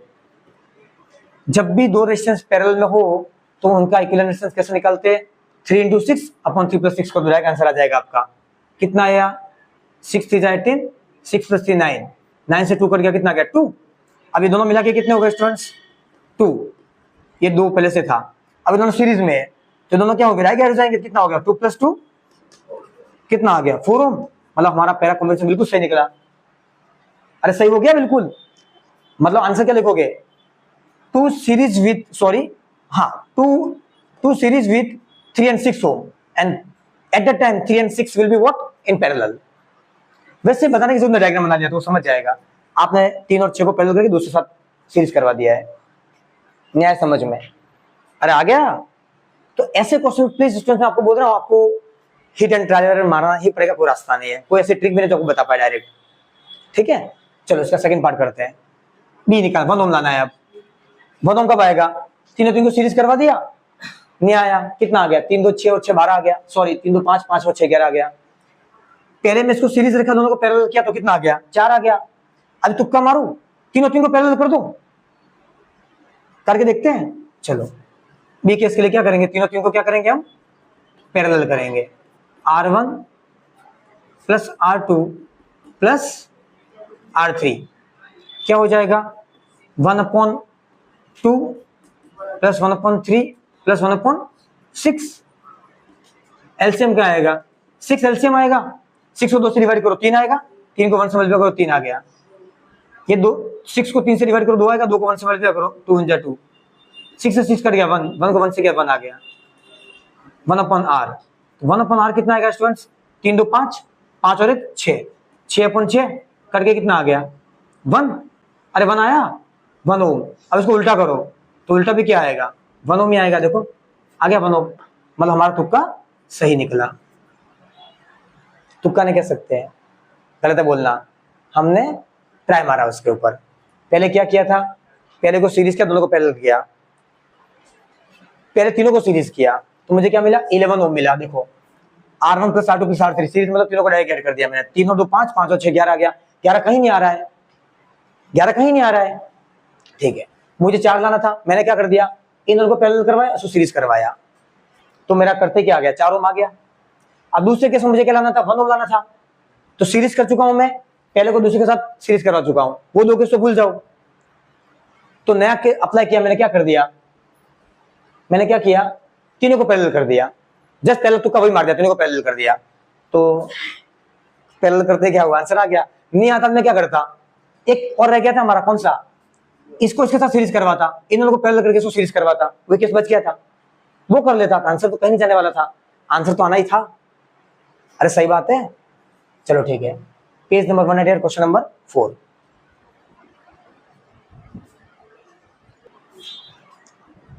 ठीक है students, page number 188, question number 5। ये क्वेश्चन क्या बोल रहा है? व्हाट इज, फर्स्ट पार्ट दे रखा है, what is the highest and B is, A क्या दे रखा है? हाईएस्ट, एंड बी क्या दे रखा है? Lowest. Resistance can be secured by combinations of 4 coils of resistance 4 ohm, 8 ohm, 12 ohm and 24 ohm. R1 क्या दे रखा है? 4 ohm. R2 क्या दे रखा है? 8 ohm. R3 क्या दे रखा है? 12 ohm. R4 क्या दे रखा है? 24 ohm. ये चार रेजिस्टेंस दे रखे हैं आपको। ठीक है, अब देखिए इससे बोला क्या है? सबसे ज्यादा रेजिस्टेंस कौन से कॉम्बिनेशन में मिलेगा और सबसे कम रेजिस्टेंस कौन से कॉम्बिनेशन में मिलेगा। तो जब मैंने आपको सीरीज पैरेलल की पूरी थ्योरी पढ़ाई थी उस टाइम आपको मैंने समझाया था, सीरीज कनेक्शन के अंदर हम क्या करते हैं? इन सीरीज कनेक्शन में क्या करते हैं हम? सीधा R equivalent is equal to R1 plus R2 plus R3 plus R4, ये सीरीज में करते हैं हम। तो सबको जोड़ दीजिए आप, कितना आएगा? 4 ohm plus 8 ohm plus 12 ohm plus 24, कितना देगा? 8 4 12, 12 24 और 48, कितना जाएगा? ये 48 ओम आ जाएगा। और मैंने थ्योरी पढ़ा था, आपको एक बात वहां पे स्ट्रिक्टली बताई थी स्टूडेंट्स कि सीरीज के अंदर हमेशा कॉम्बिनेशन जो होता है उसका इक्विवेलेंट रेजिस्टेंस ज्यादा आता है पैरेलल से, और पैरेलल का कम आता है। तो इसके क्वेश्चन का आंसर हमारे पास है, हाईएस्ट पूछे तो सीरीज कर दो, लोएस्ट पूछे क्या कर देंगे? पैरेलल। चलो लोएस्ट, अब पैरेलल में क्या था students? 1/r is equal to 1/r1 plus 1/r2 plus 1/r3 plus 1/r4। चलो 1/r equal 1/r1 is what? 4, 1/r2 is 8, 1/r3 is 12, 1/r4 is 24। कोई दिक्कत नहीं। एलसीएम क्या आएगा? 24, चलो 24 को 4 से डिवाइड करो, 6 को 1 से मल्टीप्लाई करो, 6 1 जा 6। 24 को 8 से डिवाइड करो, 3 को 1 से मल्टीप्लाई करो, 3। 24 को 12 से डिवाइड करो, 2 आएगा, 2 को 1 से मल्टीप्लाई करो, 2। 24 से 24 कट जाएगा, 1 1 का 1 अपन आर कितना आ गया, 6 और 3 9, 9 2 11, 11 और 1 12, 12 अपॉन 24। ये कट के कितना आ गया 1/2। इसको और सॉल्व करो कितना आएगा 0.5 ओम। 0.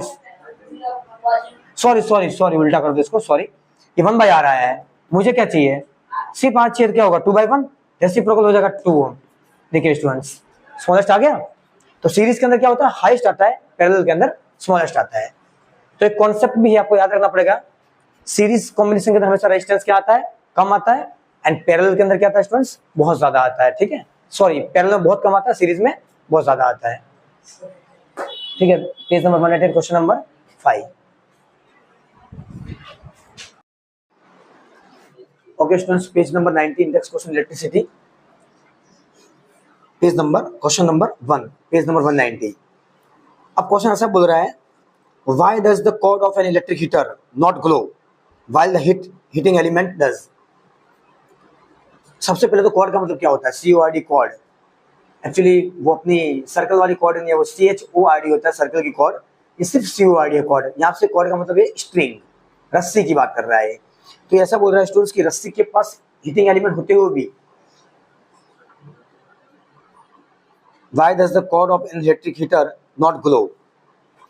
किसी इलेक्ट्रिक हीटर के पास जो मतलब उसके पास हीटिंग एलिमेंट है, लेकिन अगर कॉर्ड लगी हुई है, why does the cord of an electric heater is not glow why the heating element does. हाँ, तो इसके पास हीटिंग एलिमेंट होते हुए भी ये ग्लो क्यों नहीं करेगा, ऐसा बोल रहा है। तो देखिए सबसे पहला कॉन्सेप्ट तो ये है कि कॉर्ड जो होती है वो रस्सी है, उसके पास रेजिस्टेंस बहुत कम होगा स्टूडेंट्स। अगर रेजिस्टेंस बहुत कम है तो कॉन्सेप्ट क्या बोलता है, H = I2RT। ठीक है, इस कॉन्सेप्ट से क्या होगा, अगर रेजिस्टेंस बहुत कम है स्टूडेंट्स, रेजिस्टेंस बहुत कम है, हीट क्या होगी, बहुत कम होगी, उसके अंदर करंट भी क्या होगी, बहुत कम होगी। ओके, ड्यू टू दिस क्या हो जाएगा, वो चीज गर्म होकर लाल नहीं होगी। और हम जानते हैं स्टूडेंट्स, जो चीज गर्म होकर लाल होती है वही क्या देती है, हमें रोशनी देती है और ग्लो करती है। ठीक है, तो इसका आंसर क्या हो जाएगा, the heating element of electric heater is a resistor. Electric heater का जो हीटिंग एलिमेंट है वो रजिस्टर है। क्या है, रजिस्टर है। और रजिस्टर हम जानते हैं स्टूडेंट्स हीट के डायरेक्टली प्रोपोर्शनल है, जितनी ज्यादा हीट होगी उतना ज्यादा रेजिस्टेंस होगा, या फिर उल्टा कह सकते हैं जितना ज्यादा रेजिस्टेंस होगा उतनी ज्यादा हीट होगी। इस रिलेशन से यहाँ पे लिखा, according to Joule's law of heating, heat is directly proportional to resistor. देखो लिखा हुआ heat is directly proportional to resistor. ठीक है, ये रहा, जितना ज्यादा रेजिस्टेंस होगा उतनी ज्यादा हीट फ्लो होगी उसके अंदर से। अब कॉर्ड का क्या है, CORD कॉर्ड, कॉर्ड का रेजिस्टेंस तो बहुत कम है स्टूडेंट्स।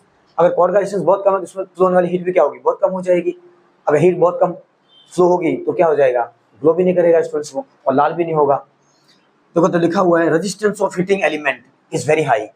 तो जो हीटिंग एलिमेंट है उसका रेजिस्टेंस क्या होता है स्टूडेंट्स, बहुत ज्यादा होता है। ओरिजिनल जो हीटर होता है हमारा स्टूडेंट्स, उसका जो हीटिंग एलिमेंट है उसका रेजिस्टेंस बहुत ज्यादा होता है। अगर बहुत ज्यादा है तो current flows through the element, तो उसके अंदर करंट भी फ्लो होगी स्टूडेंट्स, और क्या होगा, वो becomes heat and glows red. तो वो गर्म होकर क्या हो जाएगा स्टूडेंट्स, लाल हो जाएगा। And other hand the resistance of the cord is very low. दूसरी बात मतलब दूसरी तरीके से देखिए हम, तो जो कॉर्ड का रेजिस्टेंस है बहुत कम है। अगर बहुत कम है क्या हो जाएगा, when current flow through it क्या हो जाएगा, वो ग्लो नहीं करेगा और रेड भी नहीं होगा स्टूडेंट्स। इन शॉर्ट समरी ये स्टूडेंट्स, कोई भी अगर मैं लैंप की बात करूं, ये ऐसा कहना चाह रहा है क्वेश्चन, मैं बिल्कुल शुद्ध भाषा में बात कर रहा हूँ। जो हमारे घर का जो लैंप है, जो रेड कलर का आता है स्टूडेंट्स, उसके अंदर हीटिंग एलिमेंट लगा होता है, वो गर्म होकर लाल होता है। तो ऐसा कहना चाह रहा है कि हीटर गर्म होकर लाल क्यों नहीं होता है स्टूडेंट्स। तो कॉन्सेप्ट एक ही है स्टूडेंट्स, वो जो हीटिंग एलिमेंट लगा हुआ है बल्ब के अंदर, वो टंगस्टन का लगा हुआ है, उसके अंदर जब करंट फ्लो होगी तो उसका रेजिस्टेंस बहुत ज्यादा है। इस वजह से क्या होगा, वो गर्म होकर लाल हो जाएगा। कंपेरेटिवली हीटर की बात करूँ, हीटर के अंदर जो एलिमेंट लगा हुआ है उसका रेजिस्टेंस थोड़ा सा कम है स्टूडेंट्स उससे, उस वजह से क्या होगा, वो भी गर्म होगा, लेकिन इतना नहीं होगा कि जितना टंगस्टन होता है। ठीक है, तो उन गर्मों के लाल नहीं दिखेगा स्टूडेंट्स। अगर लाल होता भी हो स्टूडेंट्स तो हमें इसलिए दिखता है कि हीटर जो होता है, हीटर वो डबल कोटिंग होती है उसके ऊपर, देखिए इस तरीके से होती है। हमारे घर का जो हीटर होता है पानी वाला, वो कुछ इस तरीके से होता है, इस तरीके से। इसके अंदर अंदर अंदर कॉइल होती है स्टूडेंट्स, इस तरीके से अंदर कॉइल होती है। अंदर कॉइल होती है इस तरीके से। जब इसको आप सर्किट से कनेक्ट करते हो, बैटरी से कनेक्ट करते हो, तो ये अंदर की चीज लाल होगी स्टूडेंट्स, अंदर की चीज लाल होगी। तो ये बाहर क्यों नहीं दिखेगी? क्योंकि बाहर हमारे पास मेटल की कोटिंग है स्टूडेंट्स, ये मेटल की कोटिंग है बाहर। तो अंदर गर्म होकर हीट ट्रांसफर करता है वो। जब इसको बाल्टी में रखोगे आप, इसको पानी वाली बाल्टी में रखोगे इस तरीके से, तो आपको किस तरीके से हीट देगा? ये जो हीट है अंदर जो गर्म हुआ, वो हीट इस मेटल के थ्रू ट्रांसफर होगी और यहाँ पानी को गर्म करेगी स्टूडेंट्स इस तरीके से, ठीक है, इसके से गर्म करेगी। तो जो हीटिंग, जो लाल होकर गर्म हो रहा है, वो चीज इनसाइड हो रही है स्टूडेंट्स हीट के, लेकिन इतनी भी लाल नहीं हो रही जितना टंगस्टन के अंदर होता है, जो बल्ब के अंदर होता है, ठीक है। तो वही बोल रहे हैं स्टूडेंट्स, ये जो इलेक्ट्रिक हीटर है, the heating element of electric heater is a resistor. Electric heater का जो एलिमेंट है वो रजिस्टर है स्टूडेंट्स, ठीक है। According to effect of heating effect, वही स्टूडेंट्स कहानी जो मैंने वापस बोली अभी आपको, वही कॉन्सेप्ट है इसका। जिसका रेजिस्टेंस ज्यादा उसकी हीट ज्यादा, जिसका रेजिस्टेंस कम उसकी हीट कम। तो जिसका ज्यादा रेजिस्टेंस उसकी हीट ज्यादा, तो वो ग्लो करके लाल हो जाएगा, जिसका रेजिस्टेंस कम है वो ग्लो होकर लाल नहीं होगा। Okay students, chapter 8 electricity, index question number 1, page number 190।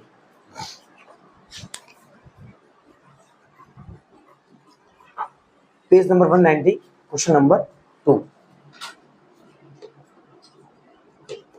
Page number 190, question number 2। देखिए क्वेश्चन नंबर 2 क्या बोल रहा है? Compute the heat generated while transferring 96,000 coulomb. तो सबसे पहले स्टूडेंट जो आपको दे रखा है वो गिवन डेटा को लिखना है। 96,000 कूलम लिखा है, मतलब आपको क्या दे रखा है? चार्ज दे रखा है। क्या दे रखा है? चार्ज। कैसे पता चला चार्ज दे रखा है? पीछे लिखा हुआ है कूलम चार्ज, और चार्ज की यूनिट क्या होती है? कूलम। तो उस समय पता क्या हमको चार्ज दे रखा है। तो चार्ज का सिंबल क्या फिजिक्स में? क्यू। क्या है? क्यू। क्यू में क्या दे रखा है? 96,000 कूलम, ये आपको दे रखा है। इन 1 आवर, 1 आवर में टाइम दे रखा है आपको। क्या दे रखा है? टाइम। अब वो टी दे रखा है कितना? 1 आवर। अब फिजिक्स क्या बोलती है? हम 1 आवर नहीं चलाएंगे, हम इसको किस में कन्वर्ट करेंगे? सेकंड में कन्वर्ट करेंगे, क्योंकि फिजिक्स एमकेएस में चलती है। एमकेएस, मीटर किलोग्राम सेकंड में चलती है। इस आवर को हमें किस में कन्वर्ट करना पड़ेगा? सेकंड में कन्वर्ट करना पड़ेगा। तो 1 आवर को सेकंड में कन्वर्ट करने के लिए किससे मल्टीप्लाई करूंगा? 60 मिनट। अरे पक्का कितना आ जाएगा ये? 60 मिनट हो गया ये। अब 60 मिनट भी नहीं चलता है, इसको सेकंड में कन्वर्ट करना पड़ेगा, इसको सेकंड में कन्वर्ट करना पड़ेगा। तो 60 मिनट को सेकंड में कन्वर्ट करो, कितना आ जाएगा ये? 3600 सेकेंड, ये टाइम आ गया। कोई दिक्कत नहीं। अगर एग्जाम में आपको चेंज करना नहीं पाएगा कोई दिक्कत वाली बात है, तो आप डायरेक्ट आप 1 लिख देना, कोई दिक्कत नहीं है। बट सजेशन में यही दूंगा स्टूडेंट्स आपको, आप उसको सेकंड में कन्वर्ट कर दीजिए, ठीक है। चलो तीसरा, V कितना दे रखा है? 50 वोल्ट। कोई दिक्कत? कोई दिक्कत नहीं। अब आपको क्या पूछा है उसने? हीट पूछी है। क्या पूछा है? Heat generated, computer heat generated, आपको हीट पूछी है। तो हीट का हमारे पास फंडामेंटल फॉर्मूला क्या है? H = VIT, ये फंडामेंटल फॉर्मूला हमारे पास हीट का। अब इस फॉर्मूला को देख के आपके पास क्या क्या दे रखा है? V दे रखा है, I नहीं दे रखा है स्टूडेंट्स, और टाइम दे रखा है आपको। तो I जो नहीं दे रखा है उसको हम यहाँ पे लाके डालेंगे। आपको I नहीं दे रखा है स्टूडेंट्स, तो आप क्या करोगे? इस I को किस में रिप्लेस करोगे? करंट को किस में रिप्लेस करोगे? देखो करंट के हमारे पास कितने फॉर्मूले? ये तो V = IR वाला है, ये तो किसी हालत में नहीं लग सकता, क्योंकि रेजिस्टेंस की कोई जिक्र किया ही नहीं है इस क्वेश्चन के अंदर। क्योंकि आप I को सब्जेक्ट बनाओगे तो I = क्या आ जाएगा? V/R आ जाएगा। तो वापस रेजिस्टेंस को ढूंढने के लिए जाओगे क्या? इतनी मेहनत हमें नहीं करनी है। हमें V का एक दूसरा करंट के टाइम के साथ एक संबंध और हमें पता है स्टूडेंट्स। करंट और टाइम के बीच में एक रिलेशन हमें और पता है। क्या? Q = IT। क्या पता है हमें? Q = IT। हालांकि यहाँ पे कॉन्सेप्ट डायरेक्ट लगा के इस क्वेश्चन को सॉल्व कर सकते हो आप। इस IT का मतलब क्या होता है? Q होता है, तो डायरेक्ट H = VQ रख दीजिए आप। H = VQ रख दीजिए, आपका आंसर डायरेक्ट आ जाएगा स्टूडेंट्स, ठीक है। लेकिन हम इससे कर लेते, कोई दिक्कत नहीं है। Q = IT, तो Q = IT में यहाँ से किसको, मुझे क्या हटाना है? I हटाना है। IT कहाँ जाएगा? नीचे। तो I = Q/T रख सकता हूँ मैं यहाँ पे इस फॉर्मूले में। क्या रख सकता हूँ? बातें नहीं। Q/T, और ये T है ये स्टूडेंट्स, तो T से T कट गया। देखो तो बात घुमा के वहीं पे आई, H = VQ, मैं बोला वहीं पे आई बात। तो आप चाहते इस फॉर्मूले को डायरेक्ट यहाँ से रिप्लेस कर सकते थे। हम जानते हैं Q = क्या होता है? IT, तो IT से डायरेक्ट Q रख दीजिए स्टूडेंट्स, डायरेक्ट यहाँ पे आ जाइए H = VQ। सब वैल्यू पुट कर लीजिए। वी कितना दे रखा है 50 वोल्ट इंटू चार्ज कितना दे रखा है 96,000। कोई दिक्कत किसी को? वैल्यू पुट कर दी। देखो वी की जगह क्या डाल दिया, वी डाल दिया 50 वोल्ट, क्यू की जगह डाल दिया 96,000 डाल दिया। इसको सॉल्व कर दीजिए। इसका आंसर कितना आएगा 1 2 3 4। पहले 4 जीरो लगा दीजिए, पीछे लगा दीजिए 4 जीरो। 96 को 5 से मल्टीप्लाई करना है। 6 5 जा 30 कैरी 3, 9 5 जा 45, 45 प्लस 3 कितना हो जाएगा 48। ये आ गया 40 कितना आ गया 1 10 100,000 10,000 लैक्स 10 लैक्स 48 लैक्स। तो इसको ये जूल आया, किसमें आया जूल। कोई दिक्कत नहीं। अभी थोड़ा अच्छा लग रहा है तो फिजिक्स क्या बोलते हैं इसको राउंड अप करके लिखेंगे हम। तो राउंड अप कैसे करेंगे, इस 4 के आगे 1 पॉइंट लगा दोगे 4.8 और आगे कितने नंबर है 1 2 3 4 5 into 10 to power 6 sorry 6 add को इंक्लूड करेंगे 10 6 जूल। कोई दिक्कत? कितना है 1 2 3 4 5 6। Okay done. इसको हटाओगे क्या हो जाएगा, ये ऊपर जाके 1 जीरो कम कर देगा 1 2 3 4 5 6। इसका आंसर कितना है, सही है? ओके ठीक है, कोई दिक्कत नहीं है यहाँ तक? सही लिखा है 3 और 1 4 जीरो, 3 और 4 और 1 जीरो उसका आ गया। ठीक है 4.8 10 to power minus sorry 4.8 into 10 to power 6 joule की हीट पैदा होगी। कब? जब आप इसको 50 वोल्ट दोगे और इतना चार्ज लोगे। ठीक है कोई दिक्कत नहीं। Okay question number 2 page number 190।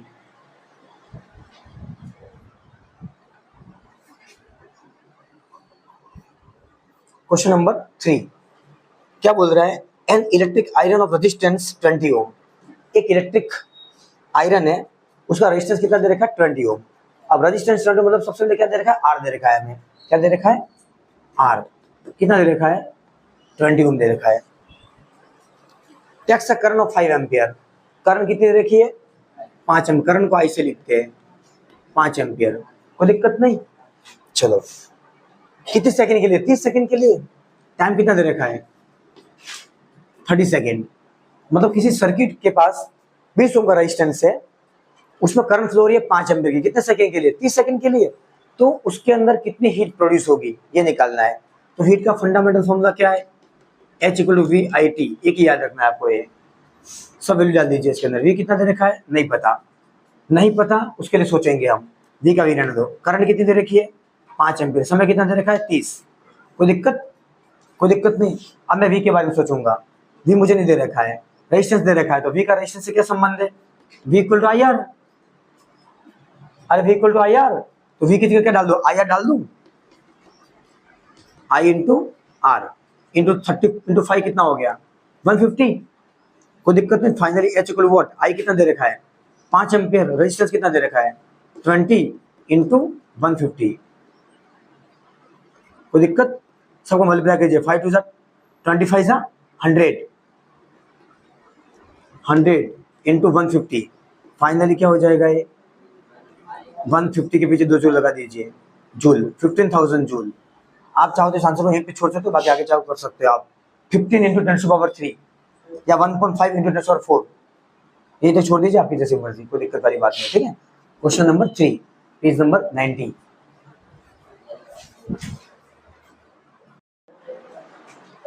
Okay students, अब जो नेक्स्ट इंटेक्स क्वेश्चन है वो क्या बोल रहा है, पेज नंबर 192 का है। What determines the rate at which energy is delivered by the current. मतलब किसी सर्किट में फ्लो होने वाली करंट एनर्जी को प्रोड्यूस करती है समय के साथ। ये चीज क्या बोल रही है, इसका मतलब क्या है स्टूडेंट्स? इसका प्रैक्टिकल मतलब ये है वो इलेक्ट्रिक पावर को डिनोट कर रही है। किस तरीके से देखिए स्टूडेंट्स, अगर मेरे पास एक इलेक्ट्रिक सर्किट है, ये उसमें रेजिस्टेंस लगा हुआ है। क्या लगा हुआ? रेजिस्टेंस लगा हुआ है। अब उसमें बैटरी को कनेक्ट करो और एक स्विच को कनेक्ट करो, तो इस तरीके से अगर इसका रेजिस्टेंस R है स्टूडेंट्स, ये बैटरी प्लस माइनस, मैं जैसे स्विच को ऑन करता हूँ इसमें से करंट फ्लो होगी। ओके, अब ये करंट में जो चेंज होता है या फिर जो करंट प्रोड्यूस हो रही है, ये करंट किसी भी इलेक्ट्रिकल सर्किट के अंदर वो हमें ऐसा बोल रहा है एनर्जी देती है। क्या देती है? एनर्जी। समय के साथ, समय के साथ एनर्जी देती है। तो कोई भी चीज समय के साथ चेंज होती है E/T हम पढ़ चुके हैं, वो क्या कहलाती है? पावर कहलाती है। क्या कहलाती है स्टूडेंट्स? पावर कहलाती है। अब आपको कैसे पता चला वो चीज समय के साथ चेंज हो रही है? तो एक वर्ड यूज किया उस लैंग्वेज में स्टूडेंट्स, रेट। क्या यूज किया है, रेट। फिजिक्स में जब भी किसी वर्ड के आगे रेट लगता है वो चीज समय के साथ होती है। The rate of change with respect to time. तो द रेट का मतलब क्या होता है, टाइम होता है। जैसे कि हमने क्लास 9 में पढ़ा था velocity. Velocity is what, the rate of change of displacement. उसने विथ रेस्पेक्ट टाइम नहीं लिखा था स्टूडेंट्स पीछे। तो द रेट का मतलब भी क्या होता है, उस चीज समय के साथ चेंज हो रही है। तो इस क्वेश्चन के अंदर उसने क्या बोला है, ध्यान से पढ़ना, rate at which energy is delivered. Rate at which energy is delivered मतलब जब किसी सर्किट के अंदर करंट फ्लो होती है तो समय के साथ जो एनर्जी चेंज होती है, energy per unit time, energy per unit time is called what, current is called power, sorry is called power. Energy is change with respect to time is called power. शुद्ध भाषा में लिखा है उसने, at which rate of energy मतलब energy का समय के साथ चेंज होना। When we apply the current across the conductor, जब भी किसी कंडक्टर के अक्रॉस हम करंट देते हैं स्टूडेंट्स, तो उसमें जो एनर्जी का चेंज हो रहा है समय के साथ, वो क्या कहलाता है, पावर कहलाता है स्टूडेंट्स। तो इसका आंसर क्या है, इलेक्ट्रिक पावर। बस इतना ही आंसर है इस क्वेश्चन का, क्या, इलेक्ट्रिक पावर, यही आंसर है। आगे पूरा क्वेश्चन है, electric power determines the rate at which energy is delivered by the current. Okay students, तो जब भी किसी इलेक्ट्रिकल सर्किट के अंदर करंट फ्लो होती है स्टूडेंट्स, उसके अंदर क्या हीट पैदा होती है। अब हीट नथिंग बट क्या है स्टूडेंट्स, एनर्जी है, कहीं कहीं वक्रण से रिलेट करेगी। तो वक्रण क्या हो जाएगा, किसी सिस्टम पर अगर वक्रण करते हैं तो वो उसी सिस्टम के अंदर in the form of energy deposit हो जाता है। तो एनर्जी में समय के साथ चेंज क्या कहलाता है स्टूडेंट्स, पावर कहलाता है। ठीक है, तो इसका आंसर क्या, electric power. Okay, question number 1, page number 192।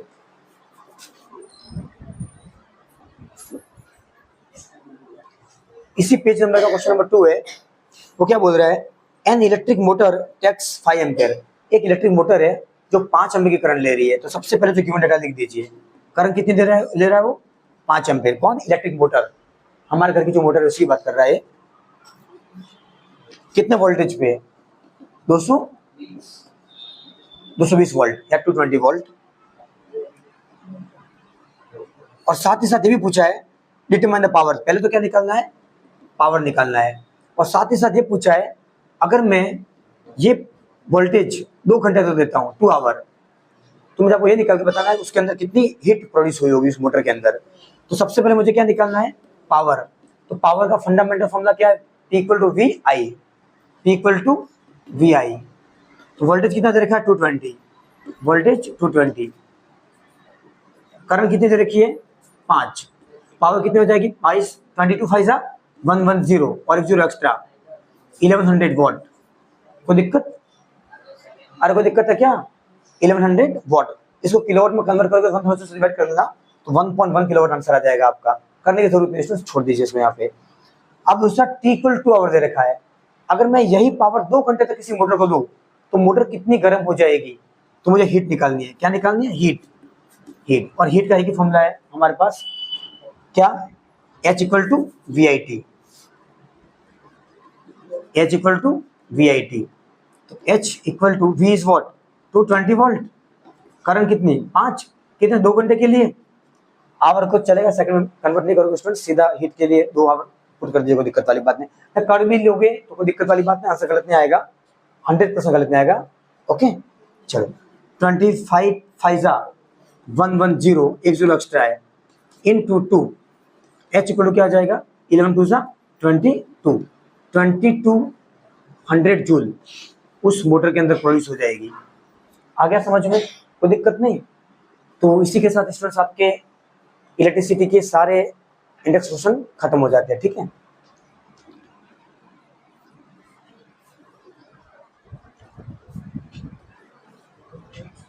तो ठीक है स्टूडेंट्स, चैप्टर 11 इलेक्ट्रिसिटी के सारे इंडेक्स क्वेश्चन खत्म हो गए।